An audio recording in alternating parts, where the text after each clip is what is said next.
I've spent most of my adult life underwater. Not in the romantic, documentary way people imagine, where sunlight filters down in soft, holy beams, and schools of fish drift like living constellations. No, I work the places light dies. 3 miles down, where the water is so black it feels physical, like a second skin wrapped around your suit, where sound travels strange and slow, bending through pressure so heavy it squeezes your thoughts until they crackle at the edges. That kind of job changes you. Not instantly, and the deep doesn't rush anything.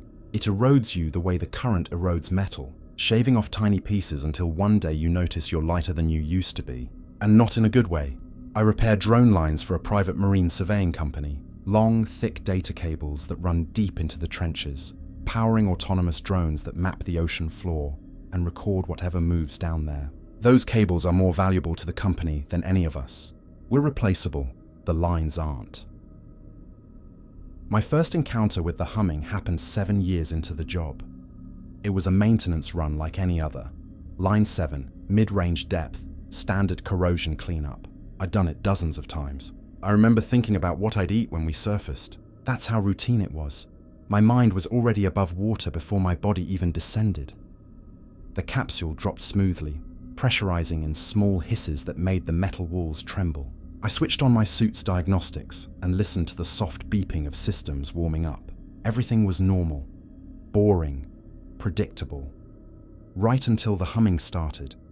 It began as the faintest tremor beneath my boots, a low vibration brushing the metal floor of the capsule, as if someone had run their fingertips across it. I frowned, assuming it was the winch system vibrating through the hull. Happens sometimes when the cable rubs against rock on the way down. But then the vibration turned into a sound. Not metal, not machinery, something else. A low, resonant hum that felt like it came from everywhere and nowhere. Inside my helmet, inside my ribs, inside the water itself. It wasn't loud, but it was deep, like the ocean was clearing its throat. I tapped the comm. Hull resonance? I asked the pilot. No, she replied. Everything is stable. You hearing something? I hesitated. Yeah. Kind of.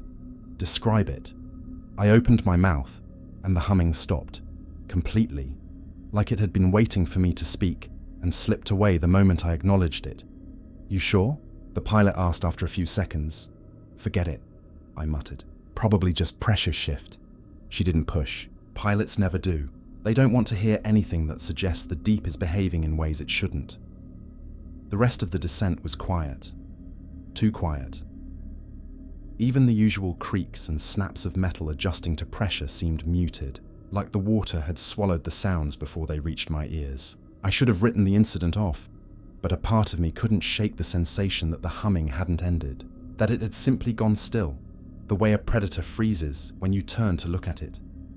When I reached the seafloor, I stepped out onto sediment that puffed up in tiny clouds around my boots. The floodlights cast a pale circle over the cable, perfectly ordinary in every way. No unusual movement, no damage, no sign anything was wrong. But the moment my glove touched the cable, the hum returned. This time it crawled through the line itself. A vibration so subtle it felt like it was inside my bones rather than in the cable. I yanked my hand back, heart suddenly pounding. The hum intensified for a second, almost like a reaction to my touch, then faded again. That scared me more than anything else.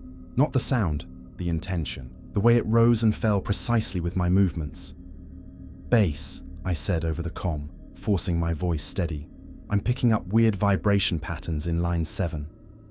Static crackled for a moment. Then my supervisor's voice came through, unusually sharp. What kind of vibrations? I described it as best I could. The silence that followed stretched long enough for my skin to prickle beneath the suit. Hold position, he said finally. Returning control to surface. Returning. Why? It's probably nothing. Another long pause. Come up slow, he ordered. And don't look out into the open water on your way up. My breath caught. That wasn't standard protocol. Not even close. What? I asked. Why would I? Just follow instructions. He sounded nervous. My supervisor never sounded nervous. When I surfaced, he was already waiting at the hatch. Not smiling, not joking. Just staring, as if I'd returned from the dead, rather than a minor maintenance check. Before I could ask anything, he shoved a folded, laminated sheet into my hands. The title was simple: Rules for When It Starts Humming. The words barely registered. My head was still full of that vibration, like it had left a shadow version inside my skull. I scanned the rules. Do not stare into open water while the hum is active. Do not acknowledge any voices you hear until the hum stops. Do not disconnect your tether during a hum, even if it feels compromised. Do not shine any direct light downward. Do not attempt to identify the source. No explanations. No warnings, no footnotes, just rules printed in sterile block letters, laminated like a cafeteria menu. I laughed in disbelief. This is a joke, right? My supervisor didn't laugh. He didn't blink. He just said, "Follow them. No matter what. What the hell was that sound?" I asked. He looked away, jaw tightening as if the answer was physically painful. "It's not a sound," he said quietly. "Not exactly. That doesn't mean anything." He sighed, rubbing his eyes with a hand that trembled. That scared me more than anything underwater had ever done. This man survived a depth accident that killed 3 divers. I once watched him patch a suit rupture with duct tape and a broken valve. He didn't fear anything, except apparently the humming. "You'll hear it again," he said. "Everybody does eventually." I waited for him to continue, but he didn't. He walked away as if that single sentence had drained him. The rest of the crew avoided me that night. Some muttered prayers. One guy silently left a cup of hot tea outside my cabin, like a condolence gesture, like they thought I'd been marked. I barely slept. Every time my eyes closed, I felt the vibration again, soft, curious, almost polite, as if something in the deep had pressed its face to the glass of my mind and decided it liked what it saw. By morning, I had memorized every line of that rule sheet, not because I wanted to, because something told me I would need them soon, and I was right. The humming didn't go away. It was patient. It was waiting, and when it returned, it didn't come alone. I kept that laminated sheet on my bunk the way some men keep a gun under their pillow. I didn't understand the rules, didn't believe half of them, but they carried the weight of something older and heavier than protocol. The print looked new, but the edges were worn, as if passed from hand to hand for decades. Someone had handled this during panic. Someone had clutched it while praying. We were eating in the galley when I finally asked the others about it. "You guys ever hear humming?"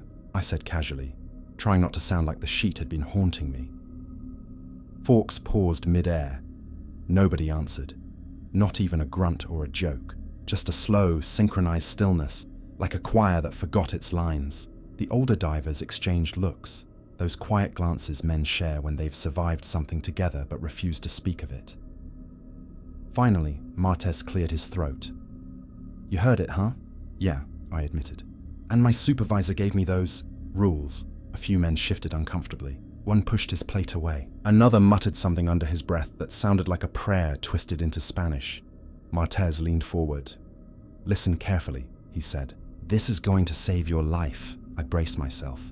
Part of me expected a ghost story, something vague, something exaggerated. Instead, he spoke with the steady tone of someone reciting trauma. "Rule 1 is the most important," he said. "Never look into open water during the hum." "Why?" I asked. He hesitated, jaw tightening. "Because it looks back." The galley fell silent again, heavier this time. The fluorescent lights flickered overhead. I felt a tightness in my ribs, a subtle ache left behind by the vibration from last night. "What does that mean?" I pressed. No one answered. That was their pattern. Hint at the nightmare, then shut down like clams sealing their shells. So I moved to the next one. Rule 2. Don't acknowledge voices. Whose voices? A newcomer named Elias actually stood up and left the room, muttering that he wasn't going through this shit again. Others kept their eyes fixed on their plates, chewing slowly, mechanically. Only Martes met my gaze. "You ever hear someone call your name, but you know for a fact nobody is there?"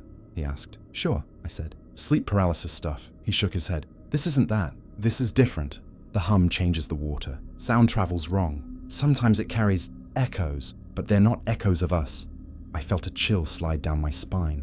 "What are they then?" He didn't answer directly. Instead, "Look, if you hear a voice during the hum, even if it sounds like someone you trust, someone you love, ignore it. If you answer, you give it permission. Permission for what?" He stared at his hands. "You don't want to know." The conversation should have ended there, but something inside me gnawed for more. Curiosity, fear, ego, whatever it was, it pushed me forward. And rule 4, I said. Why can't we shine lights downward? The entire table tensed. Finally, one of the older guys, a man named Kendrick, spoke. His voice was dry and cracked, like unused machinery. Light wakes them up. I blinked. Them? He nodded, eyes distant. They're not animals, not machines, not anything we have a word for. But they sleep deep and light, real light, the kind that cuts through the dark. It reminds them we're here. How do you know that? I whispered. He didn't look at me, because once I pointed a spotlight down, and something pointed the light back. Goosebumps raced up my arms. What do you mean back? He swallowed hard. It reflected the beam before it hit the rock, but there was no metal down there, no glass. Nothing that should reflect. What was it then? He shook his head slowly, like a man replaying a nightmare frame by frame. Not a thing. A surface. A surface of what? Silence. The kind that carries the weight of 100 unspoken horrors. I leaned back, breathing shallow, letting the rules sink into me one by one. Even without explanations, each one felt carved from real fear. Where did these rules even come from? I finally asked. That question made every head rise. I saw something collective in their eyes. Shame, regret, and a kind of respect you reserve for the dead. Martez answered quietly. From the first crew that worked line 7. What happened to them? I asked. He stared at the table. They didn't come back. All of them? He nodded. The logs said malfunction. But the divers who brought the capsule up, they saw claw marks inside the hull. I felt my stomach twist. You don't think... He cut me off. I don't think anything. I know this. The rules were all that survived. No one knows who wrote them. They were just found taped inside the capsule, still wet. A shiver crawled over my skin, cold and instinctive. Found by who? I asked. Martez shrugged. Doesn't matter. They're all dead. The hum lingered in my memory, vibrating like a phantom pulse. I tried to picture what those divers heard, what they saw, what killed them, but the mind invents friendly shapes when it tries to imagine the unknown. The deep doesn't. The deep creates truth, and truth down there is uglier than imagination. Later that night, I studied the rule sheet again. The laminate was scratched, cloudy around the edges. Someone had held that sheet with trembling hands. Someone who knew they were reading their last instructions, the final page of their life. The wording was too precise, too deliberate. Survival tactics carved out of trial and error, mostly error. I wondered how many had died before these rules became final. How many hummers? How many vanishings? How many divers lost their minds inside the pressure zone? The hum wasn't just noise, it was a signal, a threshold, a warning. Someone, or something, down there reacted to it. Something the company refused to acknowledge because the company wasn't afraid of bodies. They were afraid of knowledge, the kind of knowledge that drags you into the dark and buries you in it. Near midnight, my supervisor knocked on my cabin door. He didn't come in, he just spoke through the metal. You need rest, he said quietly. I'm fine. You're not. Nobody is after their first hum, I hesitated. My voice dropped. What is it? What makes that sound? He didn't hesitate. Nothing makes it. What? The hum isn't produced. It's triggered. The sentence hit me like a wave of cold pressure. Triggered by what? Triggered how? Triggered why? But before I could ask, he added something that made the entire hallway feel colder. When the ocean hums, it means it's listening. He walked away before I could respond. I sat on my bunk with the rule sheet in my hands, fingers trembling. Slightly, the hum wasn't a sound, it was awareness, recognition, attention. Something down in the trench heard me, and now I couldn't shake the feeling. It remembered the shape of my voice, the weight of my presence, the exact rhythm of my heartbeat through the suit. The hum had chosen me, and the rules weren't there to explain anything. They were there to prepare me for the next time, because the hum always comes twice. There's a moment every diver knows, right before redescending after something strange has happened. Your body goes through the motions, suiting up, sealing the helmet, running diagnostics.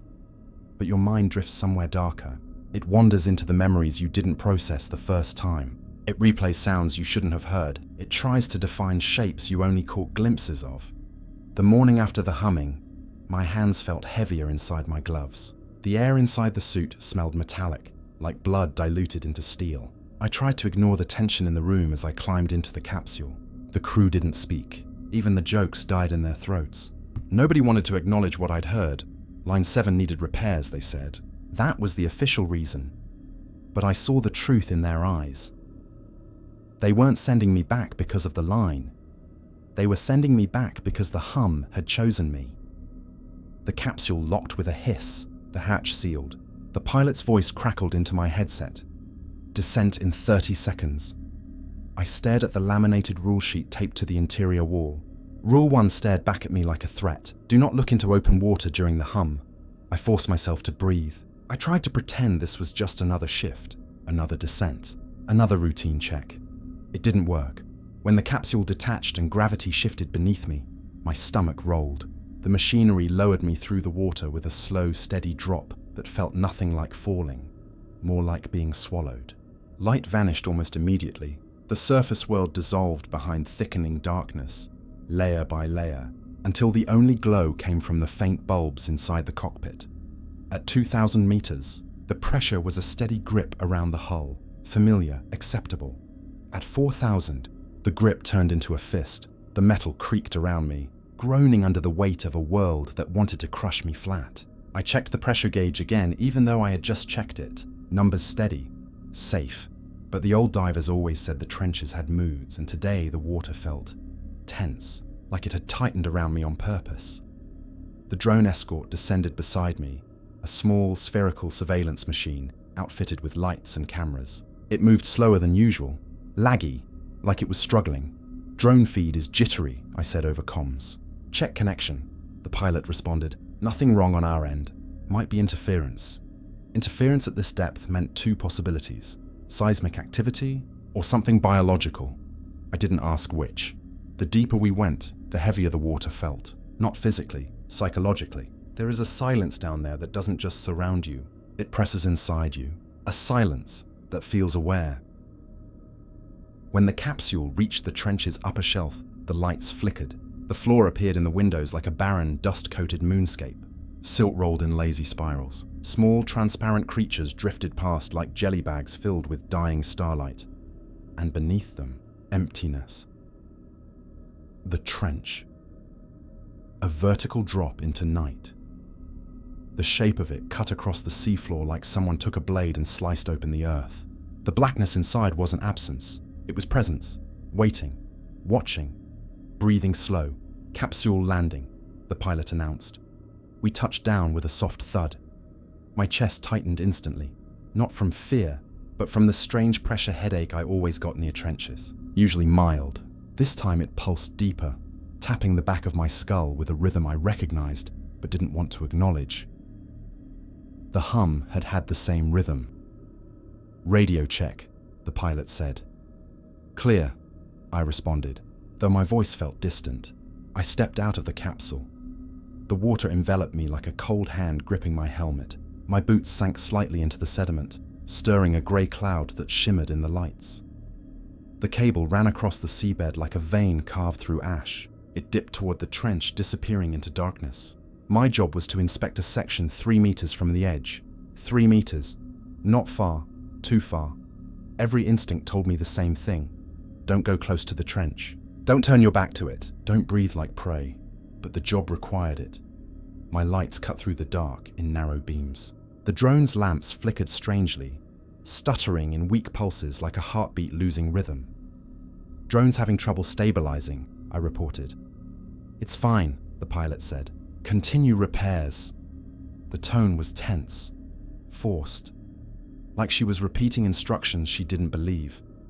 I walked toward the cable. At the first step, the ground felt normal. At the second, it felt soft, too soft.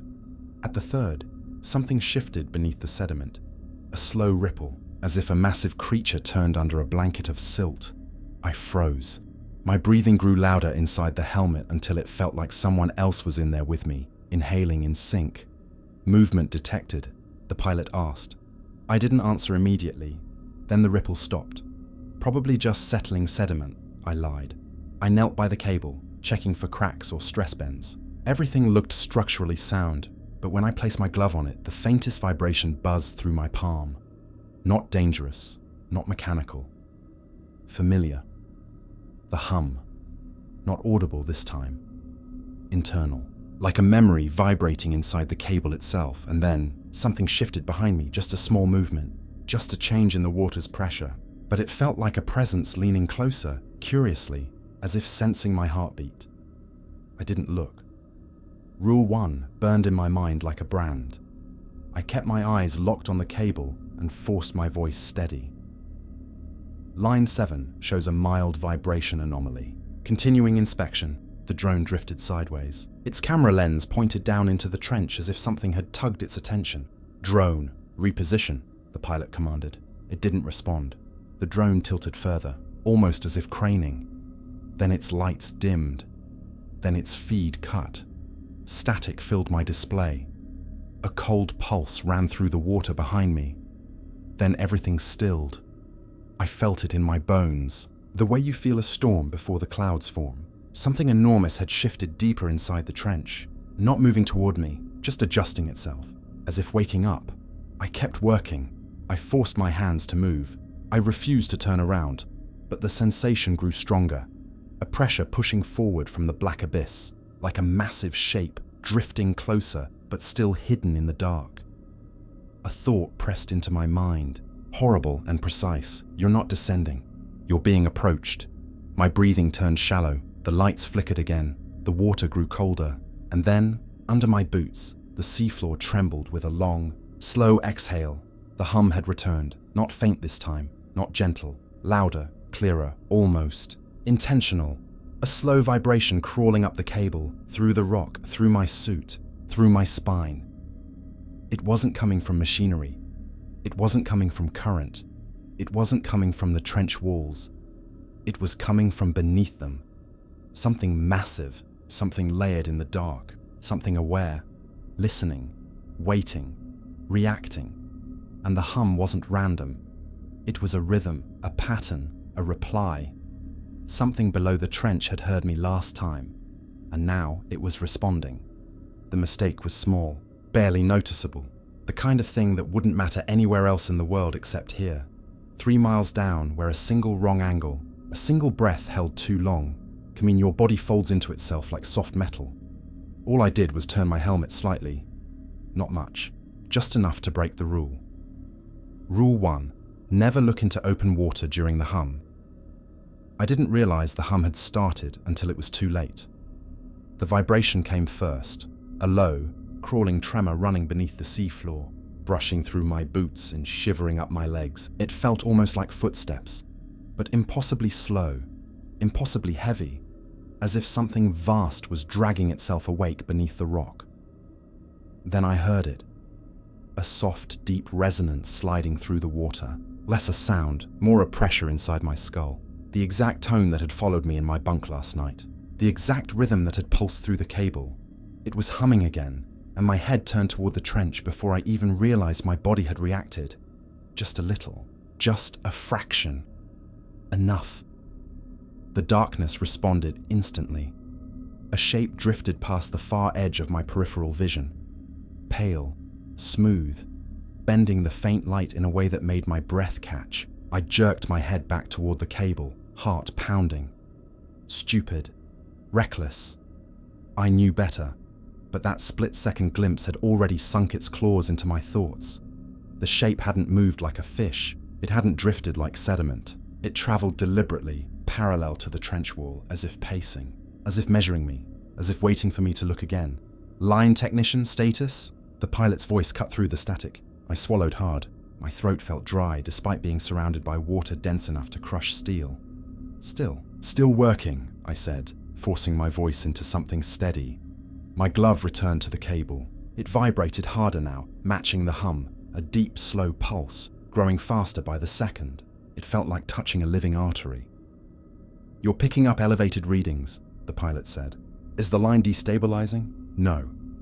The line was fine. It was something else that was destabilizing. Something in the water around me. A soft swirl of sediment lifted behind me. I saw it on the edge of my helmet display, tiny particles rising, spiraling upward like dust caught in a breath. Except there was no breath here, only pressure, only dark. My suit's comm flickered with static shaped like breathing. Not mechanical, not electrical, organic, slow, wet. My skin crawled. "Pilot," I whispered. "You hearing that?" "Hearing what?" "Breathing," she paused. I felt the tension through the silence. "No," she said finally. "Nothing on the feed." Of course there wasn't. The deep is polite about its horrors. It reveals them only to the chosen. I kept focusing on the cable. My tools shook slightly in my hands. The humming grew louder. The water vibrated around me like a held note pressed into liquid. "Stay focused. Stay working. Don't look." But the seafloor behind me shifted again. Just a tiny push of water pressure. A ripple, a suggestion of movement, enough to trigger every instinct in my body to turn. I gripped my repair clamp so tightly, my knuckles ached inside the suit. "Don't look. Don't look. Don't." The hum rose suddenly, vibrating the cable so hard it shook my wrist. My helmet cracked sideways on instinct. My eyes caught another glimpse. The thing was closer this time. Not a creature, not exactly. More like a sheet of pale, flexible skin drifting weightlessly through the water. But its motion was wrong. It didn't flutter or twist like normal biological matter. It glided with intent, smooth, silent, purposeful. It moved like a thought drifting toward me. I snapped back to the cable. Adrenaline hammered through my veins. Rule. One wasn't a warning.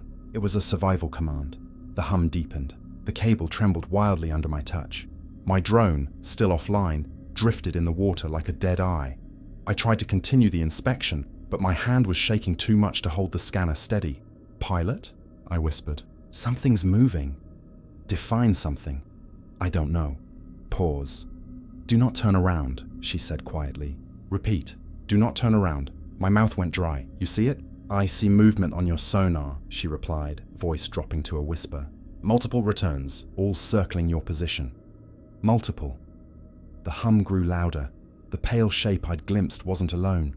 My breath fogged my visor. Something brushed against the back of my suit, just lightly. A soft, deliberate tap along the oxygen ridge. I froze. No creature touches a diver like that. Not at this depth. Not without bursting. My heartbeat pounded so loud I felt it echo inside the helmet. My instincts screamed to turn, to run, to do something, anything. But the rules chained me in place. The breathing static in my comm rose, louder, wet, ragged, almost human, almost. A whisper threaded through it, a sound shaped like my name. I clenched my jaw. "Do not acknowledge voices." The whisper came. Again, clearer, my name, stretched into a soft, pleading tone, like someone drowning, like someone begging for help. I shut my eyes. "Don't answer. Don't react. Don't move." The whisper grew sharper, as if the speaker had drawn closer to my helmet, as if their mouth was right beside my ear. Then it stopped. Everything stopped. The hum cut off mid-vibration. The breathing ceased. The water stilled. Even the pressure seemed to freeze, holding itself in a tight, unnatural pause. Then I felt it. A surge in the water, a presence leaning in. Slowly. Closer. Closer. My visor dimmed slightly as something huge drifted behind me, blocking part of my helmet's external light. I saw only the faintest shadow reflected on the inside curve of the glass. Tall, broad, unrecognizable. Not swimming, not floating, standing. Behind me on the seafloor. My lungs seized. The voice whisper shifted again, now right behind my ear, but no longer shaped like a human plea. This time it echoed with overlapping tones. Not one voice, not two, many, all layered, all wrong, all humming the same rhythm, the same cadence, the same awareness. I felt the whisper brush the inside of my helmet like breath. "You're early." My stomach dropped as if gravity snapped. Sideways. Those two words weren't random. They meant something. It knew me. It knew I was coming. It expected me. The hum began again, deeper this time, vibrating the ground beneath my boots, with the weight of something enormous beginning to rise. The seafloor trembled like a heartbeat. The pale shape I'd seen before drifted past my visor again. Closer now, brushing against my helmet as if tasting the glass. The whisper continued, softer but unmistakably aware. "Turn around." My hands shook violently, my breathing stuttered. The hum rose into a low, commanding resonance that rattled the tools on my belt. "Turn around," the voices repeated. My instincts screamed, my muscles locked. The rules blazed in my mind. Do not look. Do not acknowledge. Do not give it permission. I squeezed the cable. Clamp until my fingers numbed. "No," I whispered. The moment I said it, everything in the water shifted. The hum cut out. The shadow behind me recoiled, retreating into the trench with a sudden pull of current that stirred sediment like a storm. The breathing static vanished. The pale shapes dissolved back into the darkness, almost as if melting. Silence returned, heavy, unnatural. The pilot's voice broke through the comm, trembling. "Get out, now!" I didn't argue, I didn't think. I ran as fast as a suit allows. Heavy steps, kicking up sediment, pounding across the seafloor toward the capsule. The trench exhaled behind me. Long, slow, disappointed. The hum followed me every step until the capsule doors sealed. My first mistake in the dark hadn't killed me, but I finally understood why the rules existed. Something down there wanted me to break them, and it almost succeeded. The capsule doors thudded shut behind me, sealing the dark out. But not the terror. That hum still lived inside my bones, vibrating beneath my ribs long after the trench had gone silent. I felt it in my wrists, in my jaw, in the back of my skull like an echo that refused to fade. I told myself it was adrenaline, stress, imagination. I was lying to myself. Nothing in my life had ever felt as real as that presence behind me. The pilot's voice was shaky when she spoke. "Bringing you up." "No," my supervisor cut in. "Keep him down." My stomach dropped. "What?" I snapped. "Why?" "We're reading an anomaly in line 7, he said. "A strong vibration spike. It's spreading along the entire length. We need you to investigate." I stared at the sealed door. "You want me to go back out there?" "We don't have time to send another diver," he said. "You're already suited. You're already at depth." I wanted to scream. I wanted to tell him about the figure behind me, the voices, the command to turn around. But Rule 2 gnawed at the back of my mind. Do not acknowledge voices. What if talking about them counted? What if mentioning them was another form of permission? I clenched my teeth and forced myself to stay silent. "Open the hatch," I said finally, hating myself for it. There was a pause, a long one. "Proceed," the supervisor said. The hatch hissed open. Cold water rushed in around my boots, and I stepped out again into the pressure, into the dark, into the same waiting silence that had almost claimed me minutes ago. Except now it felt different. The silence had weight, expectation, memory. The trench remembered me. The cable lay where I left it, snaking across the seafloor like a vein carved into grey dust. The drone was still offline, a dead sphere floating against the trench's lip. I kept my head down as I approached the line, refusing to even glance toward open water. "Status?" the pilot asked. "Reaching the vibration point," I said. My voice sounded too loud inside the helmet, too sharp, too human. I half expected something in the dark to hear it and hum in response. I knelt and touched the cable again. A violent shudder raced through it. I jerked my hand back as if burned. "What the hell?" I whispered.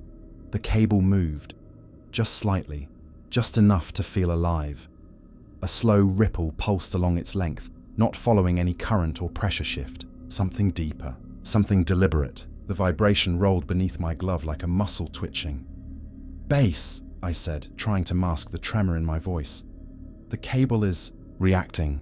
"Clarify," my supervisor said. "It moved. That's impossible." "No," I said quietly. "It's not." The hum began again, not faint, not distant, hard.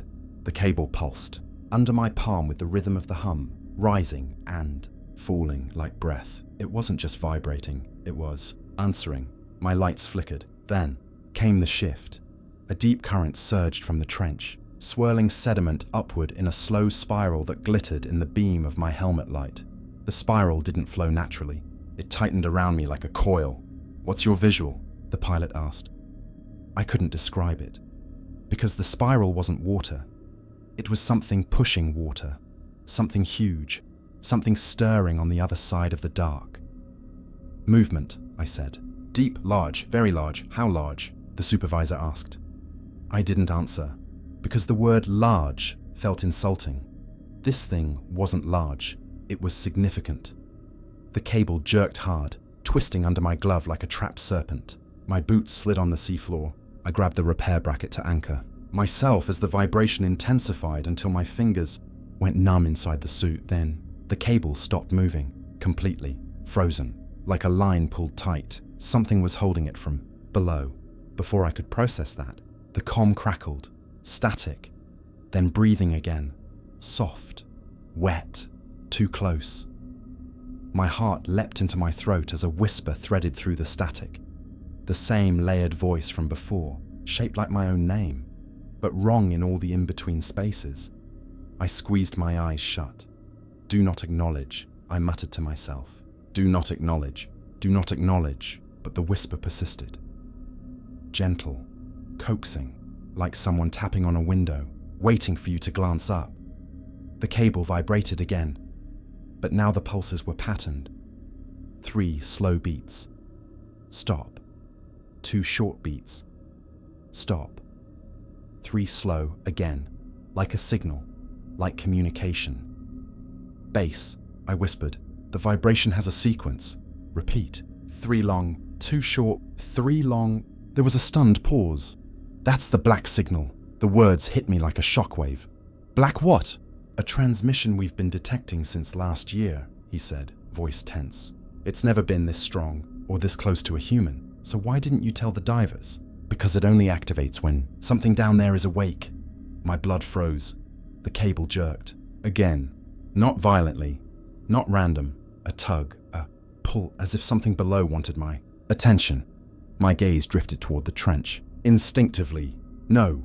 Stop. My boots slid an inch closer to the edge. Stop. I need extraction, I said. This is escalating. The line is being influenced by...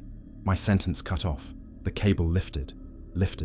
A 6-inch thick industrial line, too heavy for 6 men to lift on land, rose gently off the seafloor like a loose string caught by invisible fingers. I backed away. Bass, I croaked. It's moving upward. Then the hum rose sharply, vibrating my teeth, my ribs, the suit itself. A deep, dense pulse surged through the trench, and something massive shifted beneath the darkness. Not approaching. Adjusting. Awakening. My visor flickered, catching a brief reflection behind me. A pale surface, smooth, curved, impossible. I flinched, my heart hammered so hard the HUD blurred.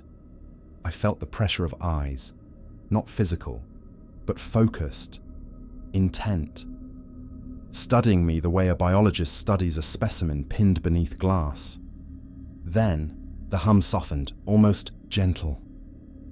The cable lowered itself back to the ground, settling with a delicate grace that made it even more terrifying, as if the thing holding it wanted to show control, precision, choice. Bass, I whispered. Something down there is interacting with our equipment. We know, my supervisor said, voice grim. We've always known. Why send me down alone? Silence. Then, because it reacts to those who've already heard it. I felt sick. They'd chosen me. Not for the job, for what the hum had marked. Another pulse traveled through the line, a slow, almost comforting vibration that felt like a hand pressing gently against my glove. A greeting, a question, a summons. The whisper returned, softer, clearer, as if it spoke through the water itself. Come down. I staggered backward. No, I breathed. The seafloor trembled. The hum deepened. Something far below answered back. Something enormous. Something ancient. Something awake. Its presence pressed upward through the trench, like rising heat. And in that moment, I understood the truth. The hum wasn't a warning. It was an invitation. And I had just been invited again. There is a point underwater where fear becomes physical. Not emotional, not psychological, physical, as real as pressure. As real as nitrogen in your blood. It sits inside your chest like another heartbeat, thudding against your ribs in a rhythm that doesn't belong to you. That was what I felt as the whisper crawled through my comms again. This time, it wasn't distant. This time, it wasn't layered. This time, it spoke directly into my ear, with the exact pace and breath of a living person, a living me. "Come here," it whispered. Not my name this time, just a command. Familiar, patient, confident. Rule, 2 hammered in my skull. Never acknowledge voices. Don't answer. Don't react. Don't listen. But the voice didn't give me a choice. It sharpened. "Look at me." My entire body locked. The hum deepened through the cable, vibrating like a vein pulsing beneath my glove. It throbbed in sync with the voice. The water around me rippled in tight circular waves, moving against the natural current. "Like breath, like invisible lungs. Do you hear me?" The voice pressed. I clenched my jaw so hard my teeth ached. My breath fogged the visor. Sweat crawled down my neck, trapped inside the suit. "Don't respond," I whispered to myself. "Don't even think about responding." But thinking about not responding is still responding. That was part of the danger. The hum listened to your thoughts. The trench behind me exhaled again. Slow, intentional, welcoming. My boots slid half an inch as the water pressure tugged toward the abyss. As if the dark itself wanted to pull me in. "Base," I said, forcing my voice steady. "I am experiencing—" My comm cut out. Static exploded in my ears like crackling fire. Not loud, dense, full of wet sound, like something breathing from inside the comm port. And then the voice came back, clear enough to feel its lips against my ear. "Don't talk to them," it hissed. "Talk to me." My knees almost buckled. I reached for the emergency line switch, something divers use only during panic attacks, and felt my finger tremble so violently I missed the switch twice. When I finally clicked it, the line did not disconnect. Instead, the voice laughed. My laugh, a perfect copy. "You always panic early," it said softly, like someone replaying a private memory. The breath left my lungs in a single, shuddered exhale. This wasn't random. This wasn't mimicking speech patterns from sonar echoes. This thing knew me, knew my voice, knew my mannerisms. The hum grew so intense it buzzed through my skull, vibrating behind my eyes. The cable twitched again, lifting slightly like a hooked snake. My fingers spasmed from the resonance. "Talk to me," the voice murmured again. And for one terrible second, I almost did. Not out of curiosity, out of instinct. Because the voice didn't sound like an external thing. It felt like an internal command, like something reaching into my mind and tugging gently on strings I didn't know existed. The trench behind me pulsed. My proximity sensors flickered red. Movement, something rising, slowly, carefully, directly behind me. I shut my eyes for a moment and inhaled a deep, trembling breath. Do not turn. Do not answer. Do not acknowledge. I repeated the rules like a prayer, like armor, but the voice pressed harder. "You don't have to be afraid," it said. "I've been waiting." My stomach twisted. My breathing stuttered. Waiting? How long? Since the first hum? Since before that? Since before I ever stepped into the trench zone? My helmet lights flickered. My visor dimmed around the edges. A shadow crossed the peripheral HUD. Tall, thin, bending slightly as if tilting its head at me. My oxygen levels spiked with my heartbeat. The voice whispered again. Lower this time. I'm right here. Pressure shifted behind me. Close. Too close. Something large displaced the water just inches from my back, pulling the suit's fabric tight. Something was standing, directly behind me, not floating, not drifting, standing on the seafloor. My jaw clenched so hard I felt something in my ear pop. I ground my teeth until my head hurt. Don't look. Don't look. If I turned even a fraction, I knew I would give it permission. Permission to show me its shape. Permission to step closer. Permission to speak to me in my own voice again, this time without the helmet in the way. Do you remember? The voice whispered. The first time you heard the hum. My heart stopped. How frightened you were. It continued. No, no, no, no, no. That had happened in my capsule. Alone. Before anyone knew. Before anything could have known. Unless the hum wasn't an event. It was a connection, a link, a signature, a mark. Pressure built behind. Me. Heavy. Tall. Like someone was leaning over my helmet, watching me work. The cable jerked again. Hard. I fell forward onto one knee. Sediment puffed upward in a grey cloud that swirled unnaturally, held in place by unseen currents. The voice laughed softly inside the static. "You can look at me," it said. "Just once. I won't hurt you." Lie. Lie. Every muscle in my throat tightened. "I won't say it again," it whispered. The hum grew louder, violently loud. My visor vibrated. The floor trembled beneath my boots. The thing behind me leaned closer. I felt the displacement of water press against my back in a cold, tight wave. My hand hovered over my tether. The rule flashed again in my mind. Never disconnect your tether during a hum. But if I didn't do something, the voice was going to break me open from the inside. My ears rang. My heartbeat hammered. The hum climbed higher and higher until it felt like my head would split. I squeezed my eyes. "Shut," the voice whispered again, right behind my helmet. Turn around. My jaw trembled.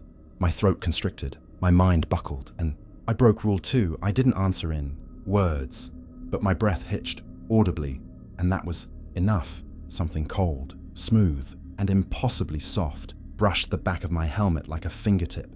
A sound followed. Not a whisper, not a hum, but something like satisfaction. Then everything happened at once. My tether yanked tight, snapping taut like something had grabbed it from behind. The cable pulsed violently beneath my glove. Sediment exploded upward. Alarms screamed across my HUD, pressure redlined. My oxygen surged, and the hum roared through the trench so loudly the metal clamps around my wrists shook. The voice pressed into my ear with finality. "I found you." My breath shattered inside the helmet. Whatever stood behind me now knew I had listened. I scrambled for the manual cutoff switch, fingers shaking. I slammed my hand down. The drone lights burst back online.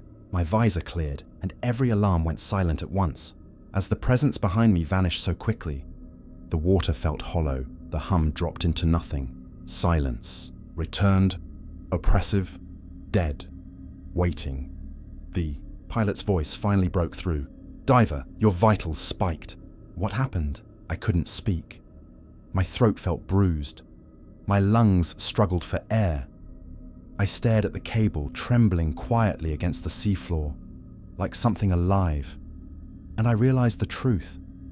Hadn't violated the rule because I was weak. The rule was designed to be broken. Something down there wants you to acknowledge it, wants you to hear it, wants you to answer. Because the moment you do, it learns you, and now it had learned me. I didn't climb out of the panic. I crawled. My mind felt splintered, my breath uneven inside the helmet. Every instinct screamed at me to abort the mission, cut the tether, sprint for the capsule, anything to get away from whatever stood behind me moments earlier. But a diver at this depth doesn't get to choose instinct, only survival. The hum had vanished, leaving behind a pressure-thick silence. The kind of silence that feels stretched over something, like skin over bone. I forced myself to stay crouched beside the cable, hands shaking so badly I couldn't tell if the vibration under my glove was coming from the line or from my own pulse. "Diver, respond," the pilot's voice cut through, thin, fragile. I swallowed. "I'm stable." It wasn't true, but a diver never tells the surface when the deep has touched them. That's how you get labeled compromised. That's how you get removed. Or worse, ignored. The cable twitched slightly, but no longer with the violent pulses from before. It felt expectant, like the line itself was listening to me. The whisper that had traced my ear was gone, but its imprint lingered inside me, buried under the static like a bruise that kept throbbing.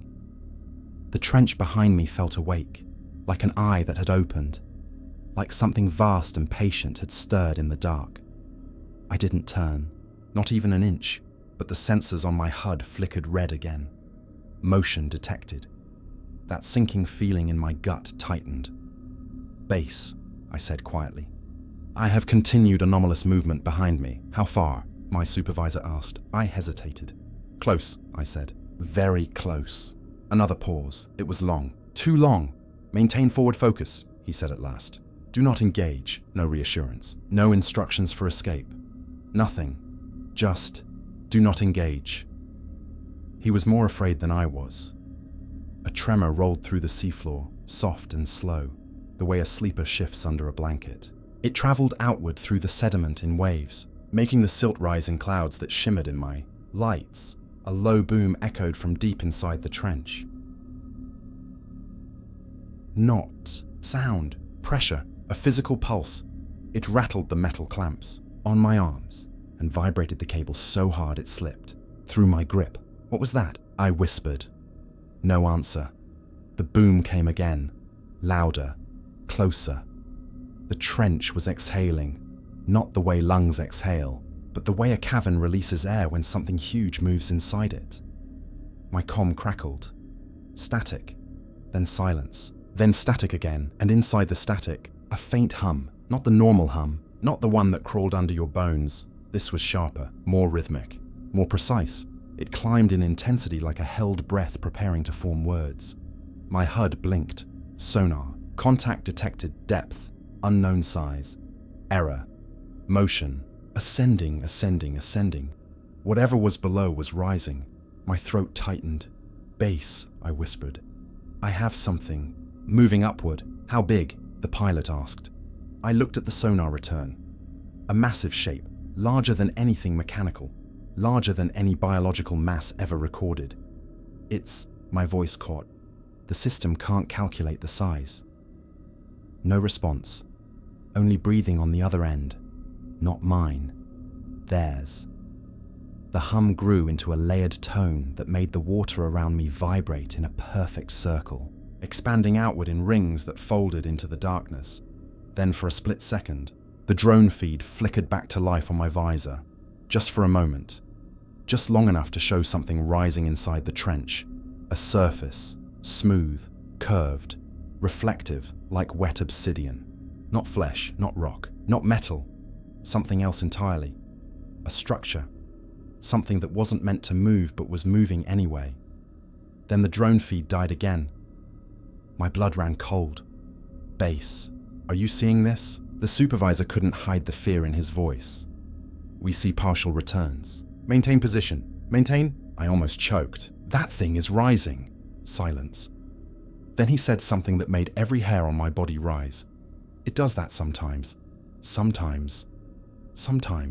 How many times had they seen this? How long had they been sending divers down here without telling them? The hum increased again, vibrating my helmet. The drone's dead shell drifted an inch off the seafloor, as if caught in an upward current.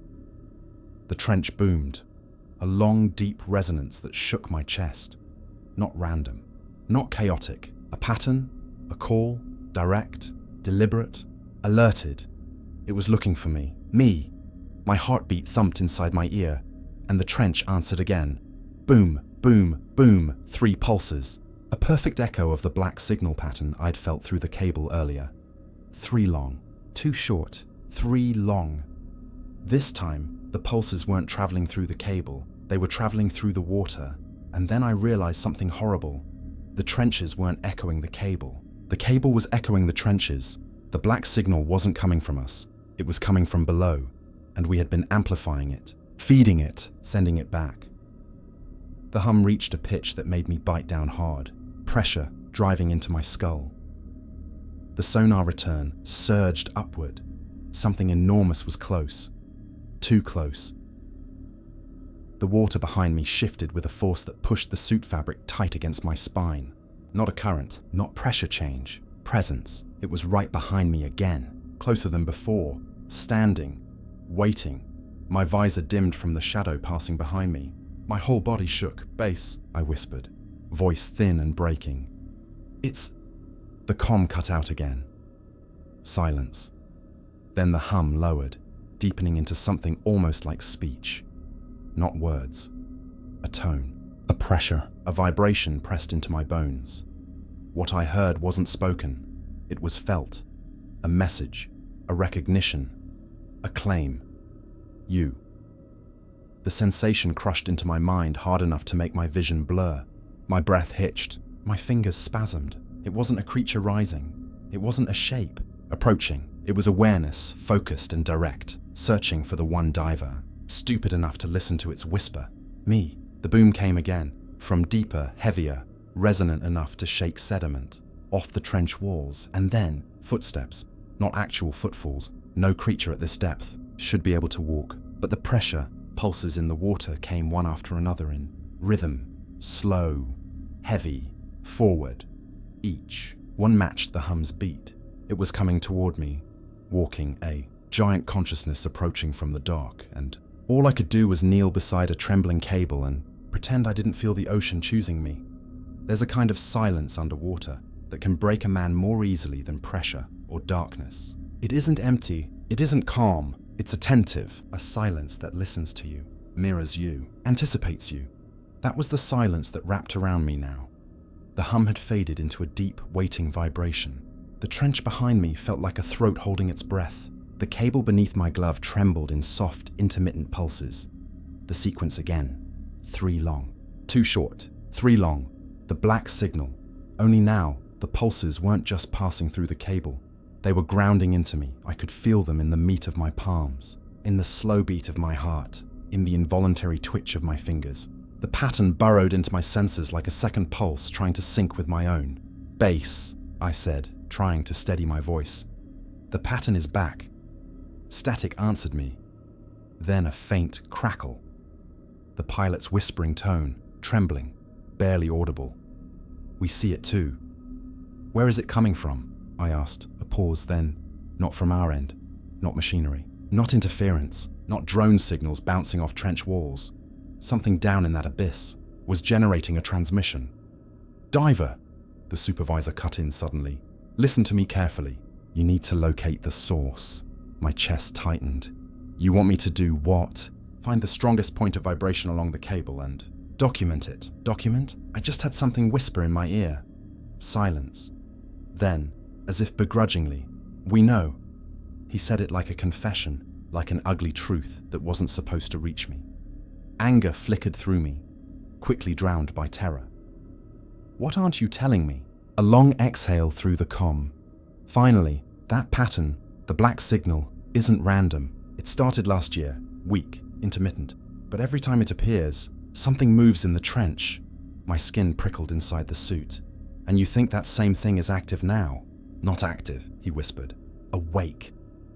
A cold pulse rippled through the water behind me, as if confirming his words. The sonar pinged again.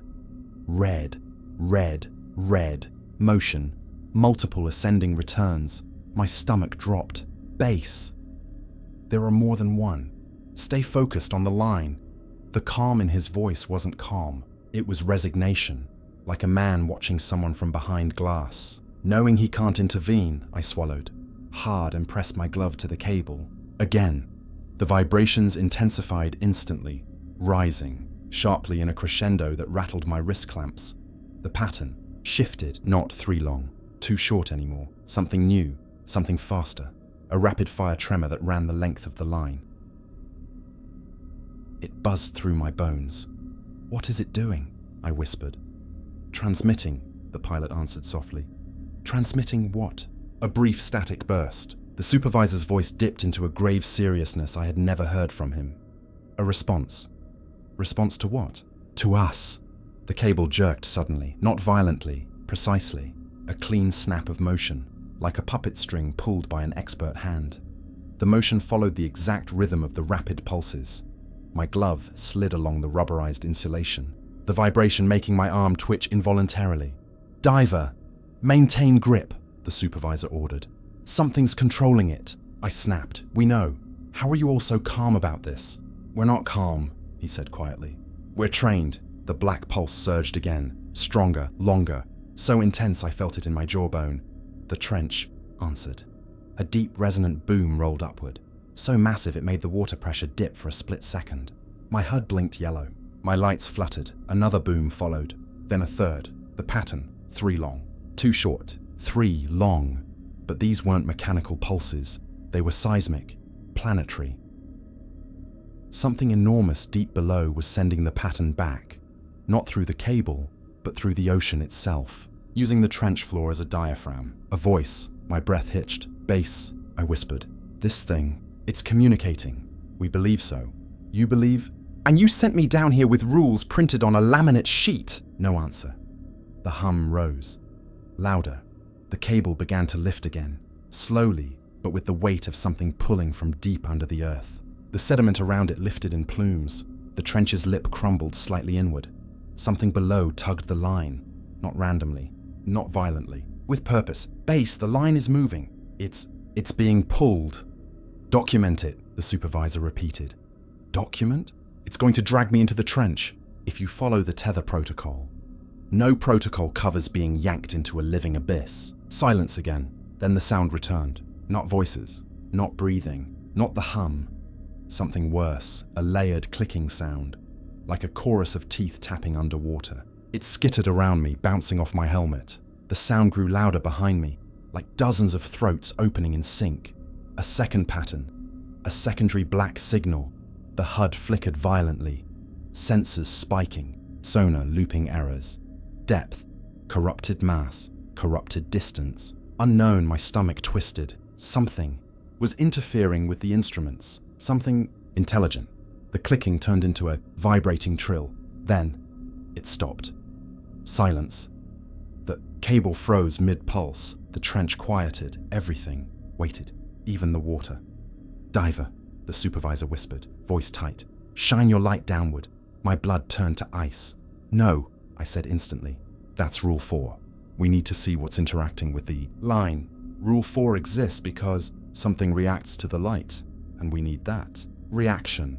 The way he said it chilled me deeper than the pressure ever could. You want to provoke it? I whispered. It's already awake, he said. The cable twitched. Once. Twice.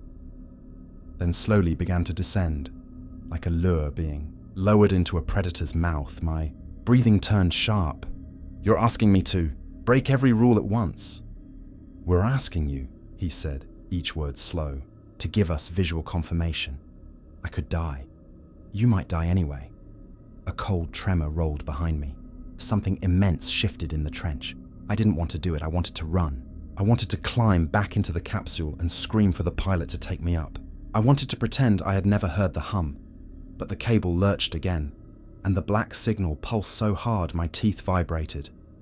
I reached for my wrist light. Diver, the pilot whispered, voice trembling. Don't do this. Even she didn't want me to, but something below did. Something below was waiting for the light, waiting for me to see it. Slowly, with a hand that felt borrowed, I aimed the beam down into the trench. The water repelled the light at first, as if the darkness had substance. Then, it pierced through. Just a single cone of illumination. Just one narrow path, straight into the abyss. The hum stopped, not faded.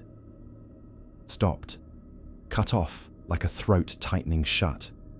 And something enormous, smooth, curved, and alive glinted at the edge of the beam.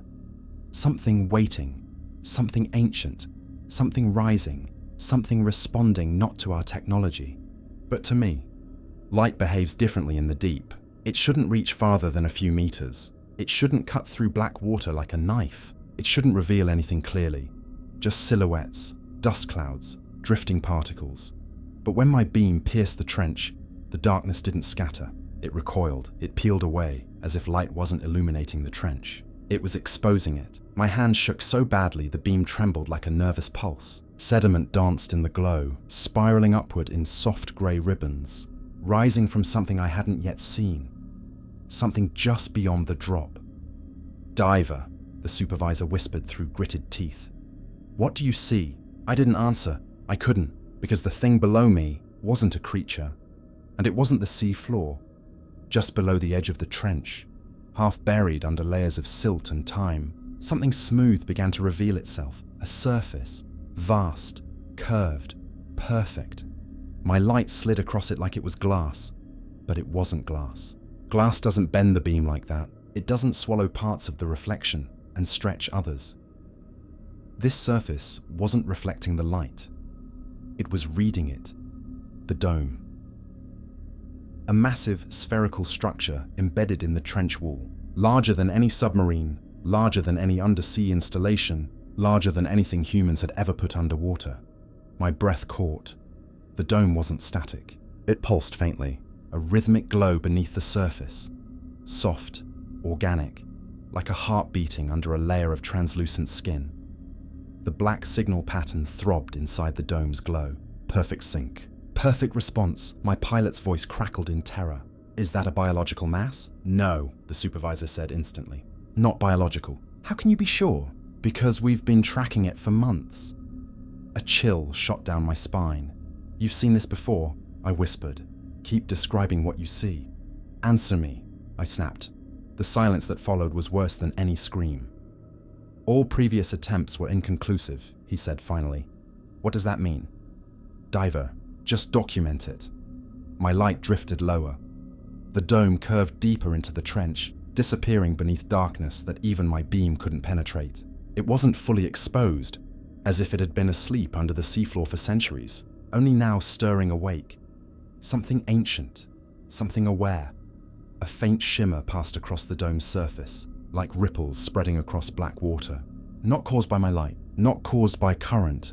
It moved from inside, reacting to me, to my presence, to my light. A deep vibration spread through the trench. Not a hum, not a boom, but something between, like a resonant throat struggling to produce a word, a tone, a call. The dome brightened for a moment, a subtle glow, like veins lighting beneath skin. Base. It's reacting to the light. Good, the supervisor said. Increase the beam. Panic shot through me. No, this thing. Do it! His voice cracked like a whip, fearful, desperate. I swallowed hard and increased the beam intensity. The darkness peeled back further. The dome loomed larger. Its surface wasn't smooth after all. It was etched, covered in thousands of faint grooves carved in intricate, repeating patterns like coral geometry or circuitry shaped by biology. The patterns pulsed, faintly. They weren't random. They were language.